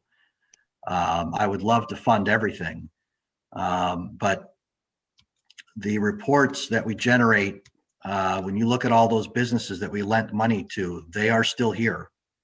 Even through COVID, they have remained. And I hope I'm not jinxing this, but knock on something. we take a hard look at everything that we have. I've got deals right now that I'm probably not going to take to you. I'm not going to, I can't get comfortable with, and maybe it's being too selective, but at the end of the day, it has to be the right risk versus reward because we are dealing with public dollars. So there's got to be reward too. There has to be job creation and investment for us to take that risk. So there's a lot of things that go into this decision before you see it. And I'm very thankful for the loan committee and their wisdom and their guidance that they give me, because when I send something to them, it gets torn apart. And so before we say yes, and before it goes to you, it's been looked at heavily. And I think I wanted to just say the value of those one-on-one conversations with Chris Groner. Obviously, it's difficult in the time of COVID. We aren't having person-to-person calls. I'm sorry that Jim and Chris didn't have a chance to talk, but Chris answered every question that I had, and he went above and beyond in explaining what's on the horizon. Can't always talk about everything, but that's why I am ready to vote in favor of this tonight, because I know that there's a plan and that there's a track record of success. Chris, I don't have a question right now, and I know I know you can't answer this question, but the value of the taxes coming in on those properties right now could not be comparable to what we could get if we're able to develop those properties. What could we see coming in? And I know you can't give me an answer because we don't know what could go there. But I do trust you. I know you're not a risk taker. But my last comment is that I don't think anything would happen to these properties if we don't do something. If we don't put some type of investment in them to make them worthwhile for an investor, because it's very expensive to deal with these huge buildings and also deal with these difficult sites. So I also support this. Thank you, Dave. And it is tough to determine. It is tough to estimate, because you don't know ultimately the investment amount, which is going to be what the assessed, roughly what it'll be assessed at eventually. But I want to speak to the importance of being able to leverage, because there are not enough resources to do what we need to do. And so, for example, about a week and a half ago or so, Secretary Davin came up. We were riding around town looking at various areas, and we need to have dry powder available to use as match for state, for federal, and a lot of what we're talking about is going to require city, county, state, federal, all of us coming in on this heavy, because this is the difficult part. This is a lot of what has been, we've worked around it. We've kind of ignored it. We've kind of just lived with it. And I don't think we ought to just be okay with that. I think we need to start trying to really tackle some of the hard sites and the Erie Coke type of sites. And it's going to take a multi-front effort. And so, I talked to the mayor and Renee and Kathy Rosdick about this, and it's important that, we attack it from multiple sides. And, that includes code enforcement. That includes just basically saying we've had we have a change of thought here, how we're going to approach this. So. Mr. President. Yes, sir. Yeah, I had a very good conversation with Chris, and like Liz, he answered my question and gave me additional information that I really wasn't aware of. And I don't think we should stop the train once it left the station, sir. We need to make sure it gets to its destination, and its destination is a positive for our city. I'm voting to support it. I have one comment, if I can. One thing that does need to be clarified, though, is that this isn't your typical type of loan that your office or your former office has been making. Is that correct?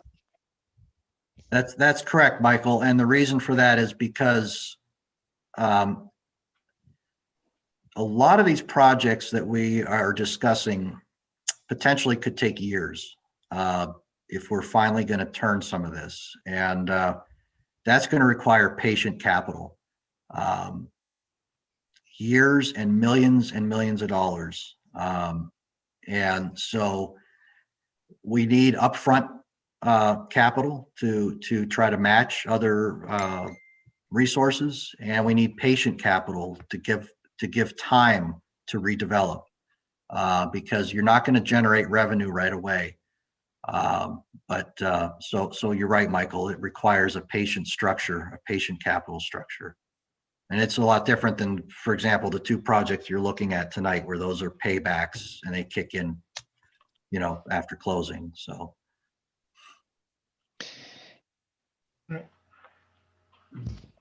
Do we know what this 2 million is exactly going, what specific project or redevelopment or? Those talks are still underway. Generally speaking, though, it's going to be used for, I would say, more impactful development. And that could be at one or two various sites throughout the city that, we don't know which ones they're going to be yet. But I think we need to have some capital available to match larger types of grants and more impactful development. And correct me if I'm wrong on this, but my understanding is about $1.5 million of it will be used for loans that recycle through the city's loan bank. And then about 500,000 will probably use for the kind of grants you were just describing to get projects moving and get them started. Yes, Mayor. Yeah. We're looking at, well, first of all, the 2 million is going to go to the business development loan fund. It's all going to reside with the city fund. None of it's going to be commingled. So the 2 million, eventually 1.5 million of it will come back, and I could circulate that again later on and actually start a fourth fund.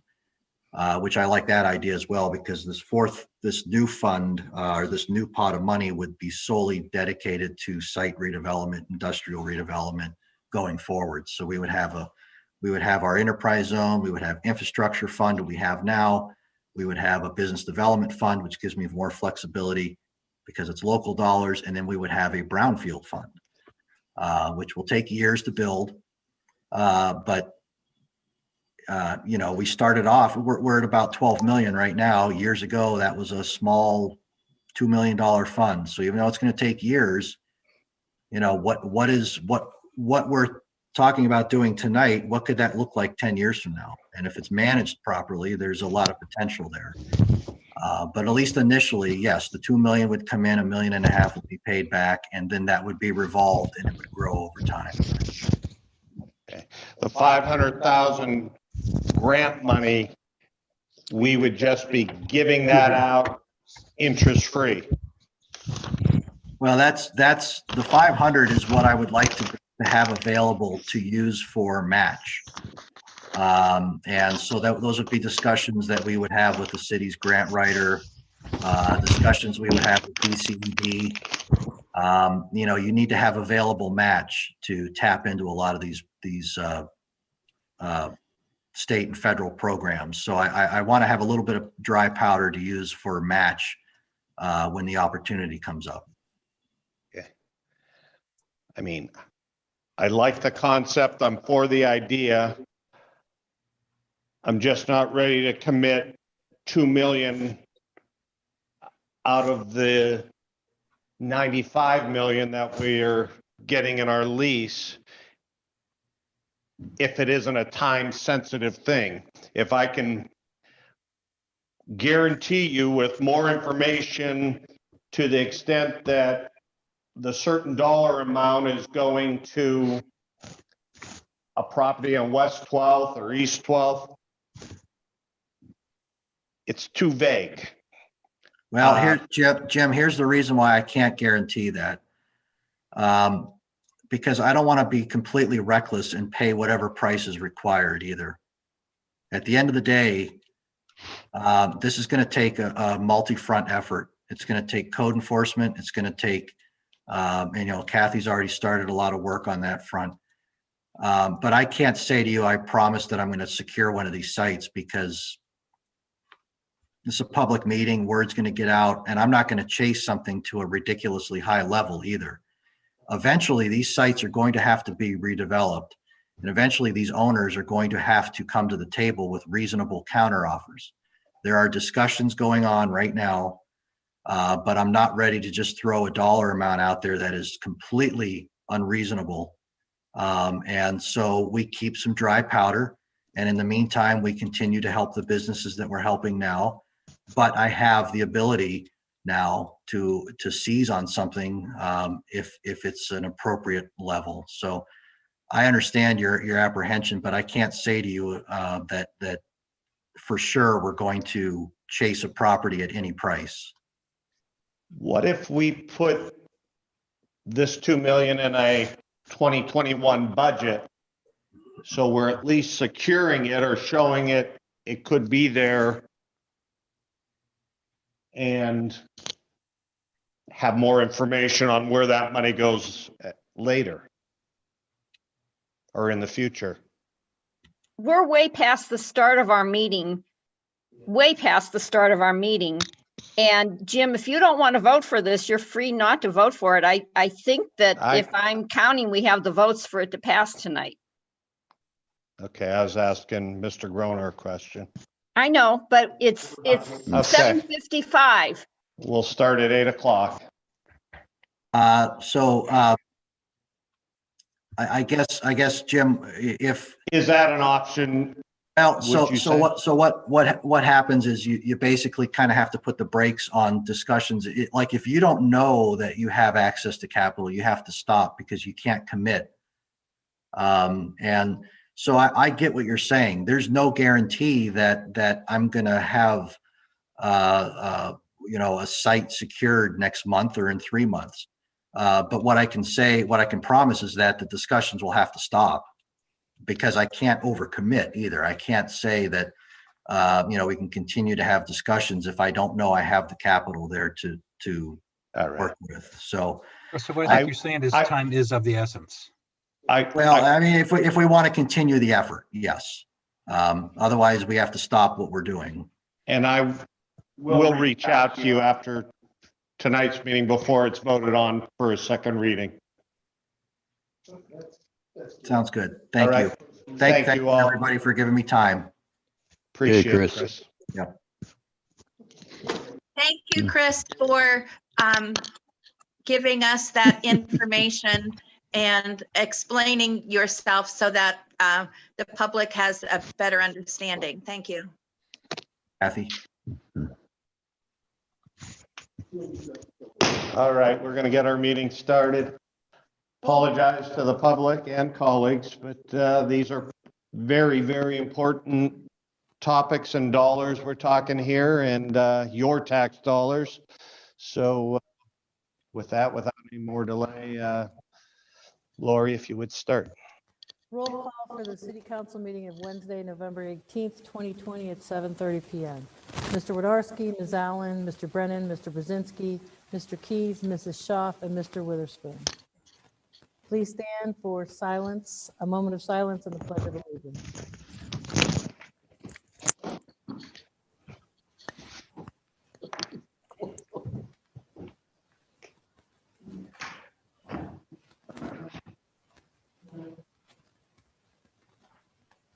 Pledge allegiance. I pledge allegiance to the flag of the United States of America and to the republic for which it stands, one nation, under God, indivisible, liberty and justice for all. Play ball. Okay.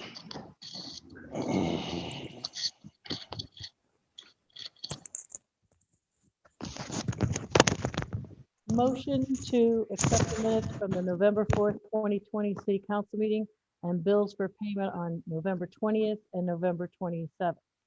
Ms. Allen, Mr. Brennan, Mr. Brzezinski, Mr. Keys, Mrs. Schaaf, Mr. Witherspoon, Mr. Winarski.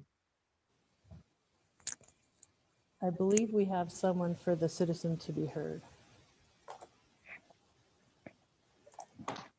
It's Greta Tepfer. I live at 1738 West 23rd Street, Erie, Pennsylvania 16502. I'm a retired orientation and mobility specialist, and I was waiting a long time for this meeting to start. So I have a couple of items I wanted to discuss. There is the active Erie plan, and I noticed in the MPO meeting this morning that the main dollars that is being designated is towards construction, I believe, of bike paths. So I was not given the opportunity to participate as a pedestrian advocate, knowledgeable pedestrian advocate in this process, but one of my big concerns in this process is that they have inventoried and identified places where there are no sidewalks, but what they haven't done is address the large areas of barely maintained, poorly maintained, totally inaccessible sidewalks in commercial and industrial areas that are part of the travel route for a lot of our low-income people in this town. And when I asked about this, they said, we're only looking at where there's no sidewalk. There's very little maintenance of these sidewalks, places like Green Garden, places like Raspberry, and there's very little enforcement. There's hardly an on-grade railroad crossing in this town that a person who uses a mobility device can successfully navigate because they're not necessarily paved. So I am concerned that a big problem for equitable, welcoming, inclusive city is to make sure that the sidewalks that we have are being maintained by our industrial and commercial and nonprofit sector, not just enforcing on resident sidewalks. As far as the water authority money, this new money, this $93 million of new money that is going to be invested is an excellent opportunity for the city to do things right the first time. Rather than to have to divest existing investments to take them out of fossil fuel development, this is an opportunity to never do that in the first place. I just realized my computer's not open. I hope you've been able to hear me all right. So what I am suggesting is that, and I've heard Paul's, I don't know his last name, his response during the Lichtenwalter, I found it very confusing and a little bit invasive. We're not just talking about sustainable energy sources. We're talking about not putting money into the exploration, development, production of fossil fuels. And there's lots and lots of about why this is appropriate in a time of climate crisis.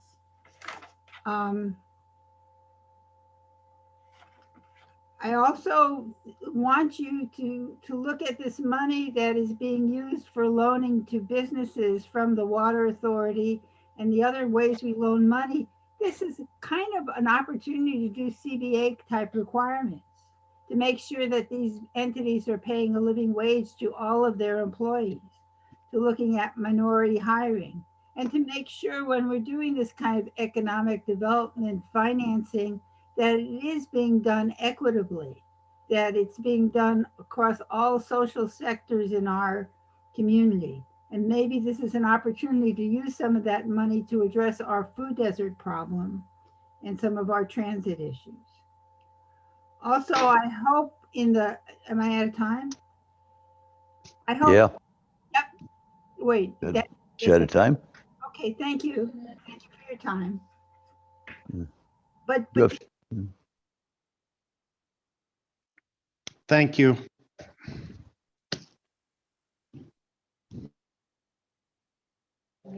Any other citizens?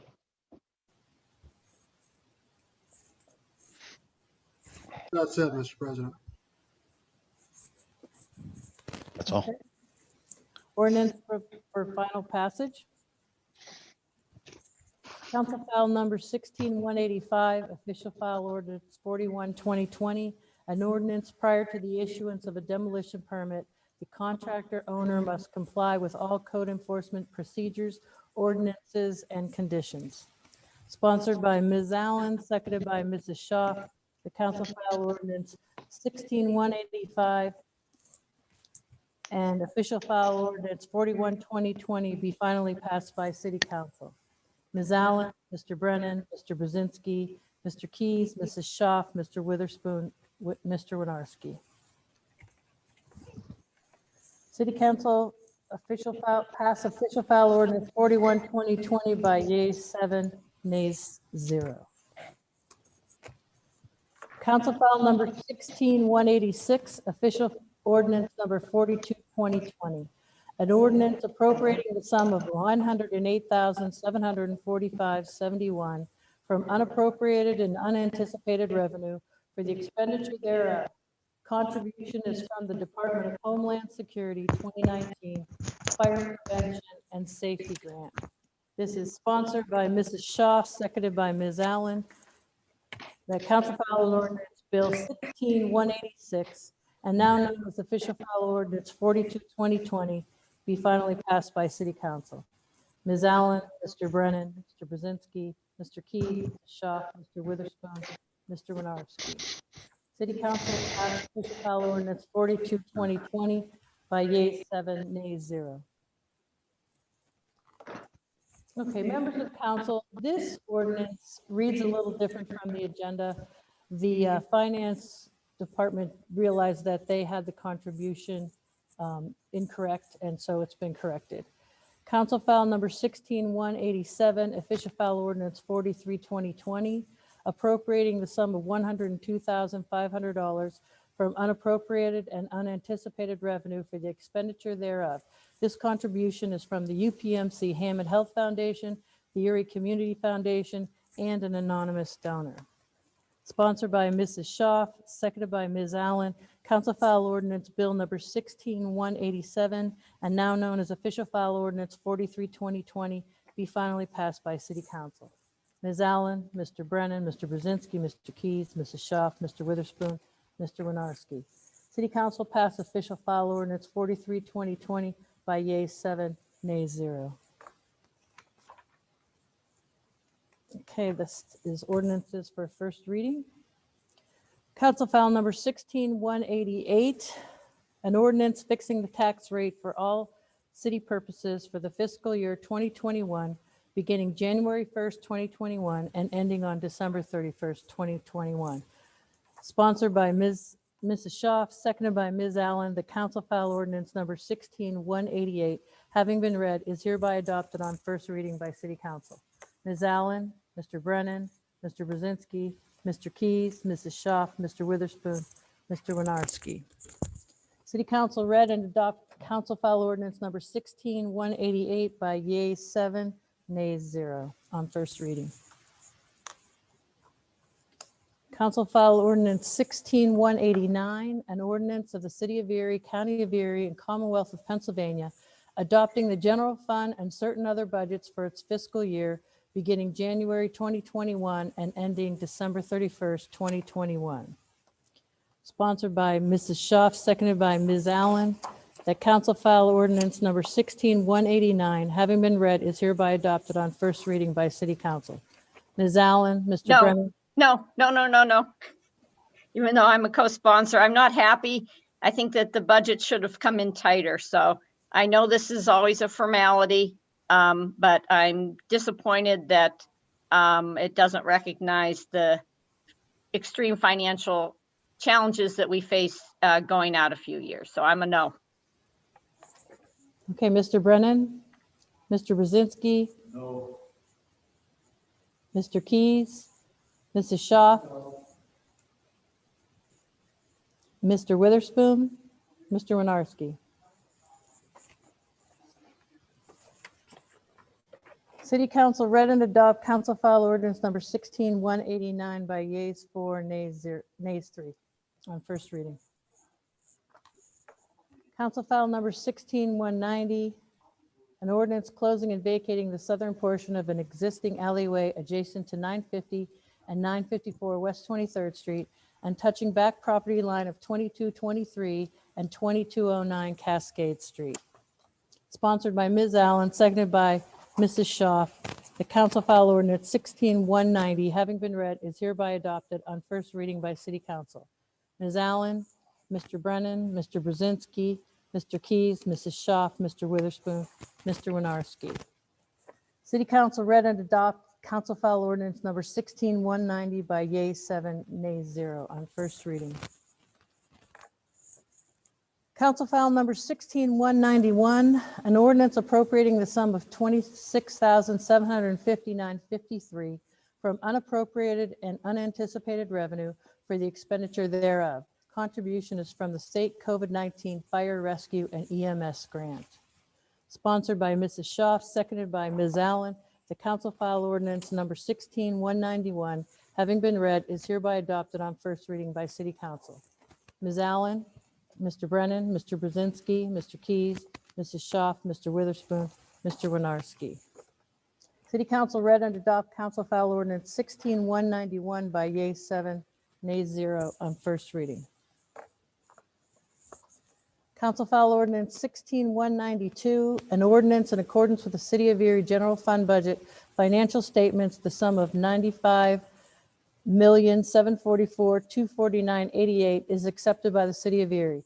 This amount represents a prepayment of the current 40-year lease agreement between the City of Erie and the Erie City Water Authority, Erie Water Works. Sponsored by Mrs. Schaaf, seconded by Ms. Allen. The council file ordinance number 16-192, having been read, is hereby adopted on first reading by City Council. Ms. Allen, Mr. Brennan, Mr. Brzezinski, Mr. Keys, Mrs. Schaaf, Mr. Witherspoon, Mr. Winarski. City Council read and adopt council file ordinance 16-192 by yeas 7, nays 0 on first reading. Council file number 16-193, an ordinance in accordance with the 2020 City of Erie General Fund financial statements. The sum of $2 million is appropriated from appropriated and anticipated fund balance and revenue for use as a transfer by the City of Erie. This amount represents a transfer from the general fund to the Business Development Loan Fund. sponsored by Mrs. Schaaf, seconded by Ms. Allen. The council file number 16193, having been read, is hereby adopted on first reading by City Council. Ms. Allen, Mr. Brennan, Mr. Brzezinski, Mr. Keys, Mrs. Schaaf, Mr. Witherspoon, Mr. Winarski. Council file ordinance read and adopt. Council file ordinance 16193 by yeas 6, nays 1 on first reading. This takes us to new business.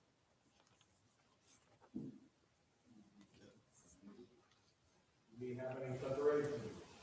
Number one, so we have a second on the second on the moving the agenda. I'll second the move, the balance of the agenda. And now do we have any separations? Number one. Number one under new business, okay.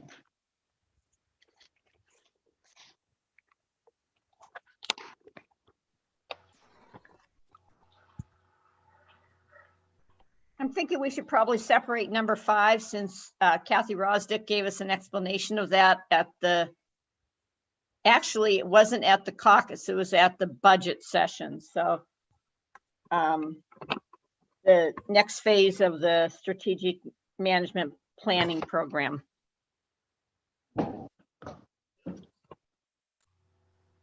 Okay, number 5 also. Any other ones, council?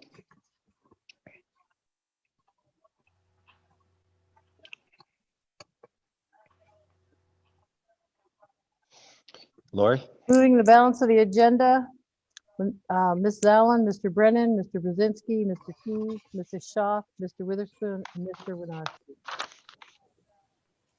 Number 1 in new business.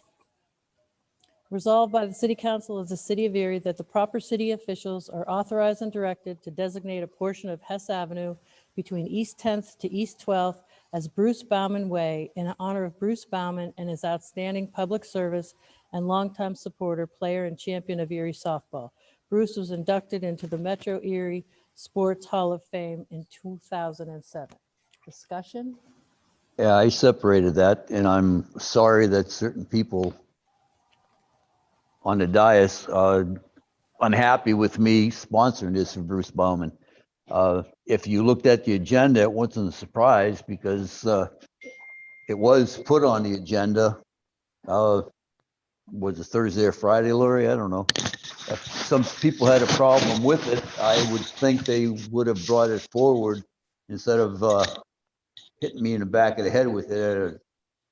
Why don't you identify me as the person instead of saying Everybody some knows people? you're the nut. Why don't you back Come on, up? up. I'm the person. You are ruining a wonderful tribute to a great guy because you can't. And I keep your told mouth you shut. that I said Bruce is a Keep great it guy. shut. Anyway, I'll stop talking now because I don't want to take anything away. The softball players that came to us with this have said that they would pay for any signs. So financial situations are not a problem. Bruce, rest happily. Thank you. Whatever, I can press buttons, can't she? Voting on the resolution, Mrs. Allen, Ms. Allen, Mr. Sorry, Brennan. I'm sorry. Did somebody just call me a broad? No, you aren't even there. What did you just say about somebody pressing Nothing. buttons? Order, council. None of your I'm business. not Move going to on be in with the- order if somebody's calling a woman a broad. None of your business, lady. Oh my God. Enough, guys. Voting on the resolution, Ms. Allen, Mr. Brennan, Mr. Brzezinski, Mr. Keys, Mrs. Schaaf, Mr. Witherspoon. Motion passes by yeas 7, nays 0.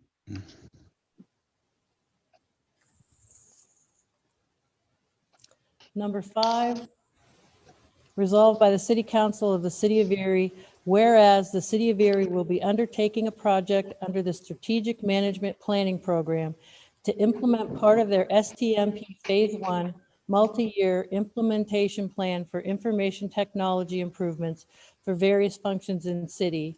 And whereas the City of Erie wishes to participate in said project, and whereas the Pennsylvania, Department of Community and Economic Development makes available grant in aid to such projects through the Strategic Management Planning Program. Whereas due to the city's current and projected financial challenges and anticipated deficits, the city is requesting funding of up to 90% or $200,000 of the anticipated cost of such a project from the Pennsylvania Department of Community and Economic Development, similar to the level of funding and match awarded to the city for their early intervention plan, now STMP Phase 1. Therefore, be it resolved, the City Council of the City of Erie hereby authorizes the Office of the Mayor to make application for such a grant on our behalf. And be it further resolved that the City Council of the City of Erie hereby allocates local resources in the amount of up to $20,000 to said project. Discussion?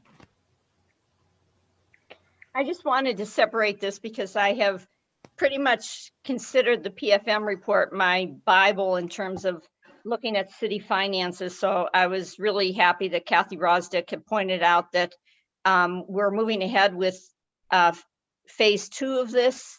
And as we know, one of the big needs that was identified was the IT upgrades and issues at the city. And we had some meetings about that pre-COVID. So thank you, Kathy Rosdick, for pursuing that. And I think it's important to keep looking for those ways to wrestle get the city's finances and the structural needs on the right footing. And I think this is another step forward. So thank you.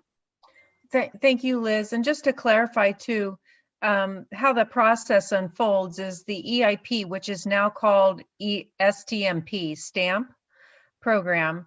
Once a community goes through phase 1, which is what produced the EIP plan, we then are entered into the next 5 years. We can request funding to help implement that plan. And so that's what you have before you. So you will see over the next 5 years, more and more of these requests to tap into what we'll call phase 2 STMP or STAMP funding to implement the plan. And our focus right now, and it will probably take us a few years of funding requests to actually implement the full scope of what we'll need. But what you have before you is to really look at an IT overhaul for code enforcement that will help integrate the processes that they have, will allow code enforcement officers to issue citations while they're in their vehicles. It'll be a much quicker process. We'll be able to track cases at a much more efficient level.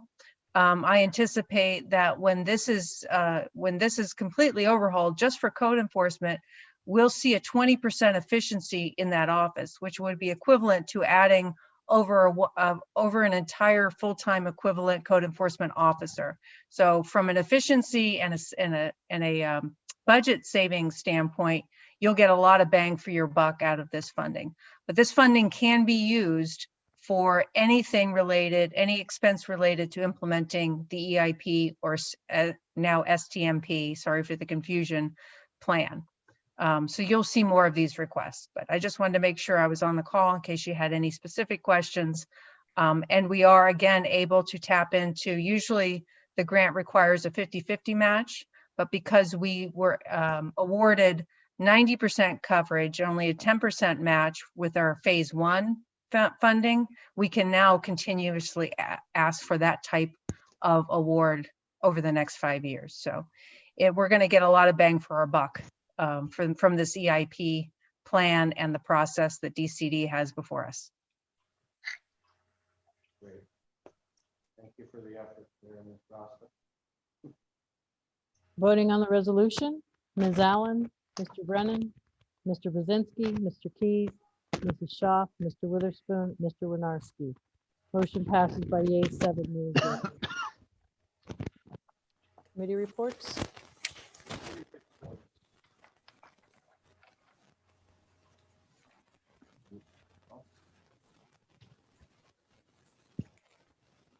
Ms. Schaaf, are you still with us?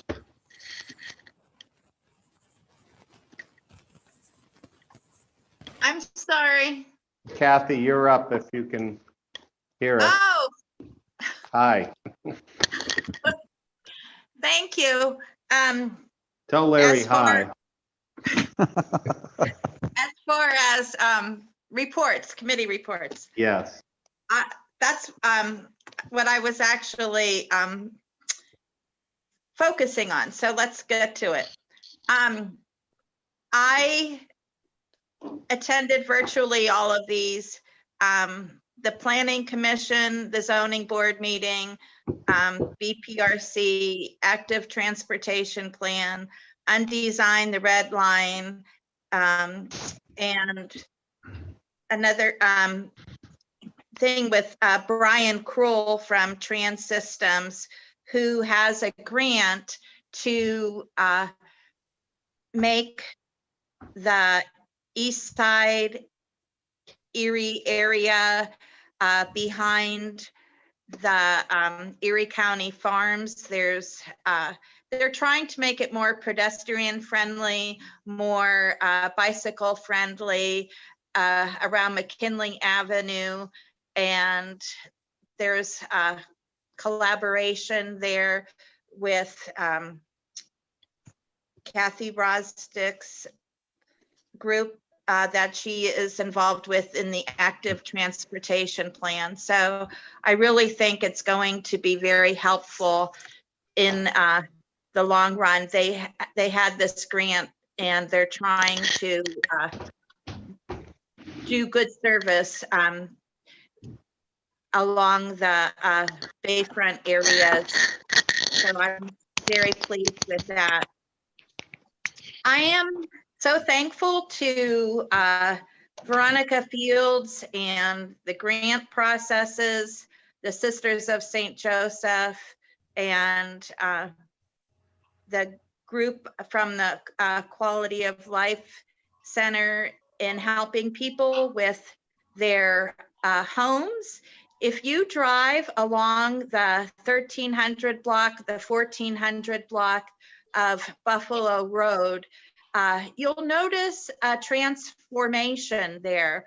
There were a series of homes in the past that were seeing quite a bit of neglect, and now you'll see much improvement going on in that area. And I'm sure it's because of the help that they received in being able to get these grants processed, loans, what have you.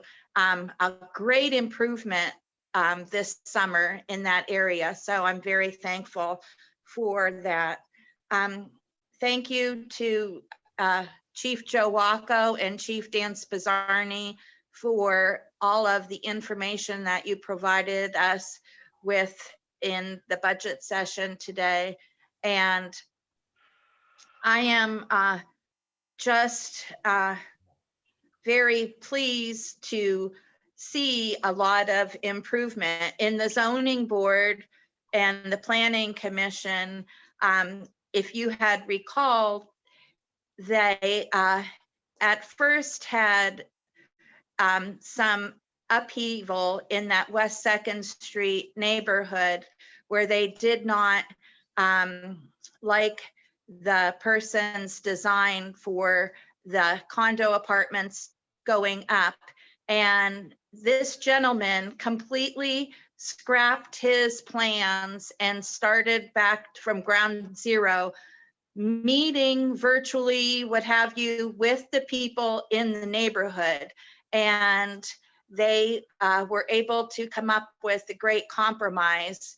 And instead of X amount of units, he cut it down to 10 units, which shows a lot of effort and commitment to Erie at his level, because it's very, very, very expensive right now in construction. And he was able to, I guess what you would call eat the cost, because, you know, he's still expending a lot of money, but with not as many units. So I just really am thankful to all the people on those boards of the Planning Commission, the Zoning Board, and we're making Erie a better place one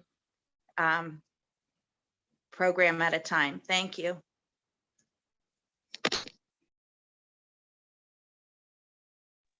Thank you, Ms. Schaaf. Ms. Allen?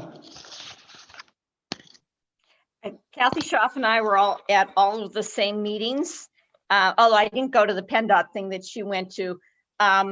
One of the things I wanted to mention on the active Thank you. transportation plan is that I know that Freda had some questions that she was messaging to me during the meeting, and the policy recommendations that have come out of there, I think will address a number of the concerns that Freda mentioned.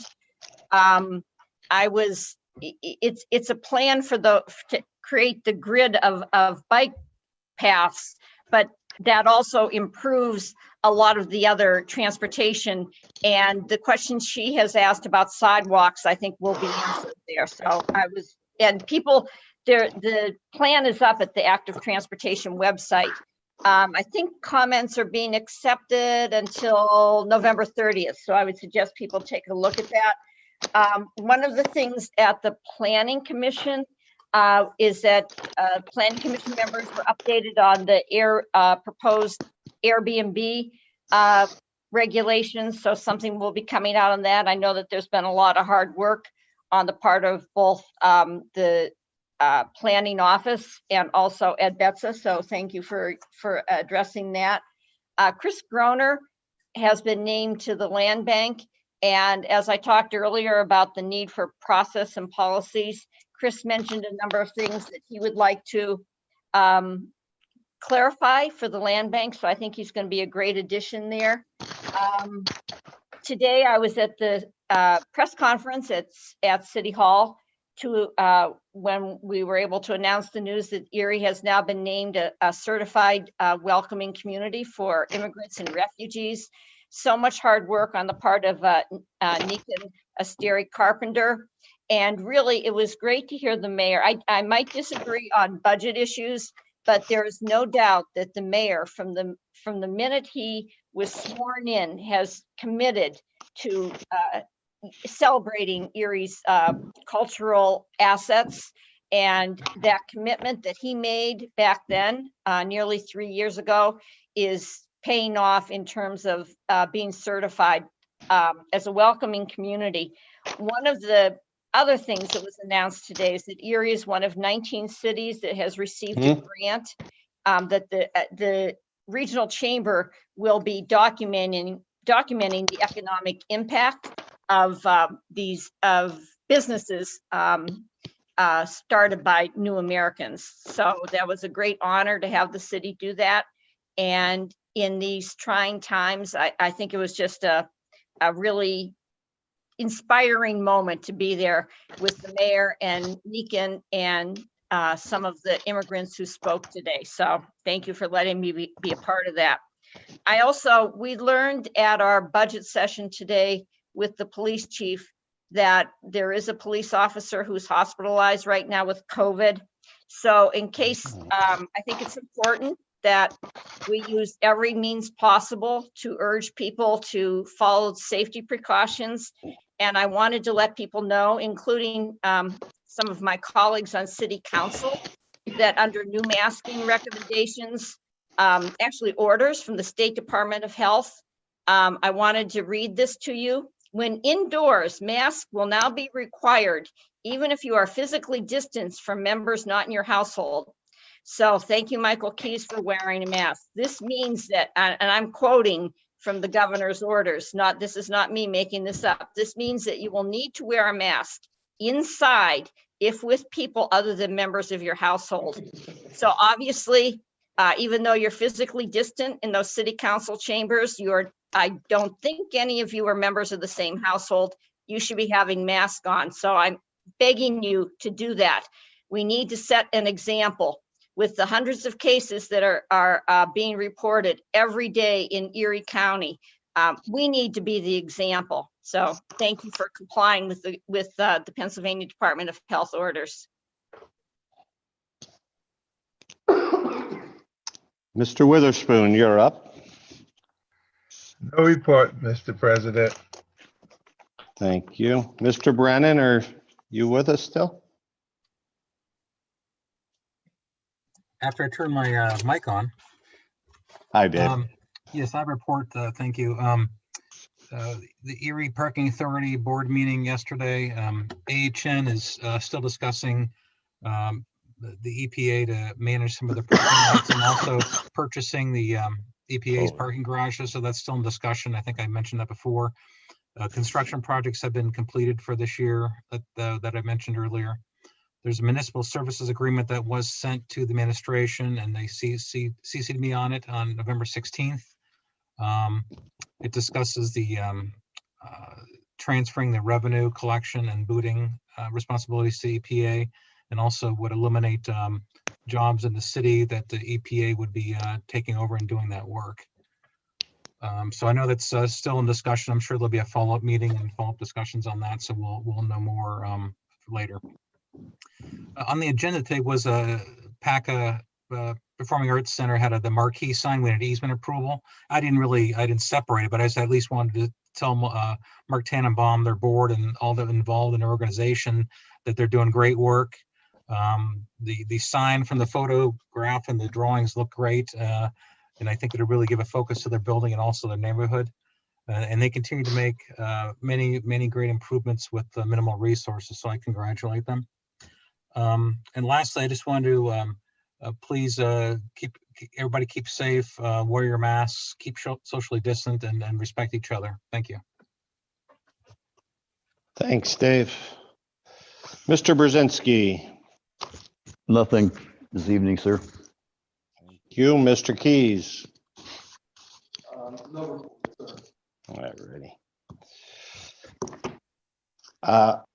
Only report, you know, we did have extensive conversation. I apologize that our council meeting started 30 minutes late, but we're into money budget times with a lot of dollars at stake. And I know economic development has done a great job in many years past, but what people have to realize is even on this agenda, that $2 million is not just our tax dollars, whether it be federal or state. Those are local tax dollars. And not in the past, they haven't done it right, but we just want to do it right now. We're tapping into that water reserve monies, not reserves, but the water lease prepayment money. And not saying this wasn't part of the discussion while this was going on. We still don't know where exactly we're putting that monies, what's going to give us the best resources or best results for where that money ends up. So I hate to spend it before we know what we're doing with it. And that's the only reason I voted no against it. We have a second reading in 2 weeks. We can go from there. Other than that, although we have more budget sessions on our schedule, we do want to wish everybody a happy Thanksgiving and be safe. Do we have a meeting tomorrow, correct? We have a budget meeting or session tomorrow at 6 o'clock. Yes. Thank you. You bet. We have our city controller with us still, Ms. Stankiewicz. Any comments?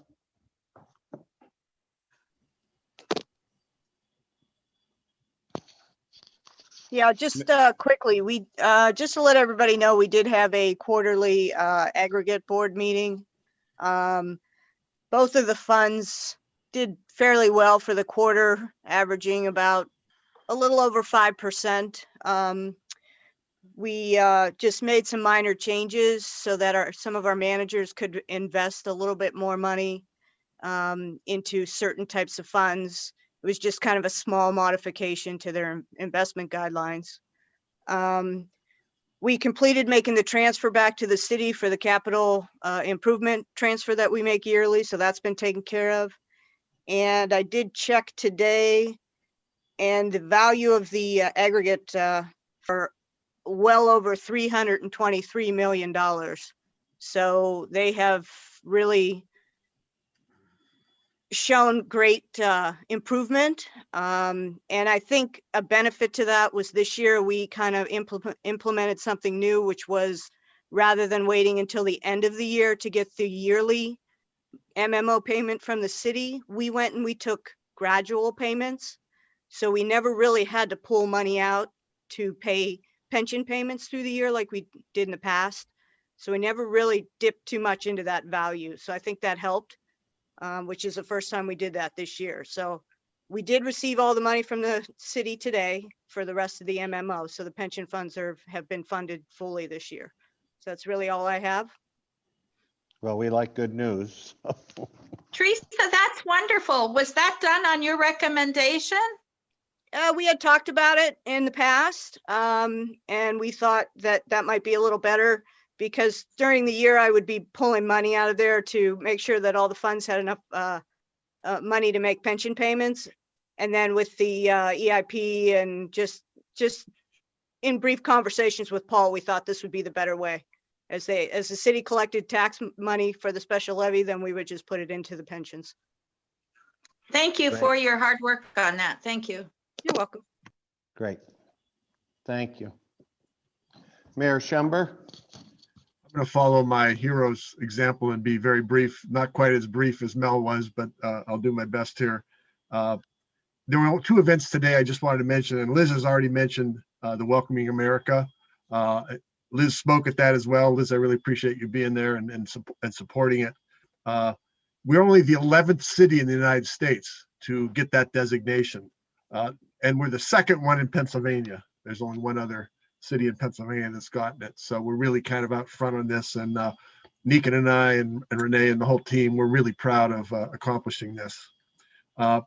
Tonight, I went up to Erie News Now. You know, they're having their food drive today. And I didn't know what to expect, to be honest, with COVID-19 and people, you know, working from home. But I got there a little after 5. They start in the morning, go till 6:30 at night when their news is done. And they already had collected more money when I got there at 5 than they collected last year. And so they've actually set a new record, and that's very encouraging. There's a lot of what I learned, because I was helping take the money and talk to people as they drove up and dropped it off. There's some very good people in Erie that want to do good and help people. And that was very, very nice to see. I want to thank you for approving the Chris Groner's $2 million on the first reading tonight. And I really think that's the kind of thing we need to do to avoid the other cost-cutting measures that have been done over the years. We keep cutting costs, and you cut them so far, and then you start losing revenue as well. Chris is generating more revenue by bringing businesses into Erie. He's doing an incredible job of it. I really appreciate you guys approving the first reading of that tonight. I also look forward to working with you on the city budget.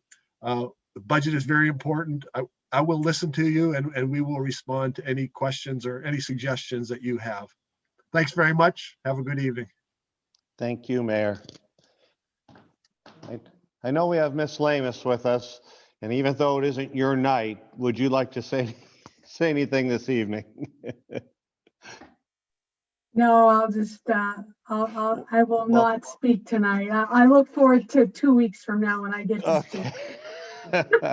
All righty. Well, thank you all for your patience. Thank you all for turning in. And with that, we'll close our meeting.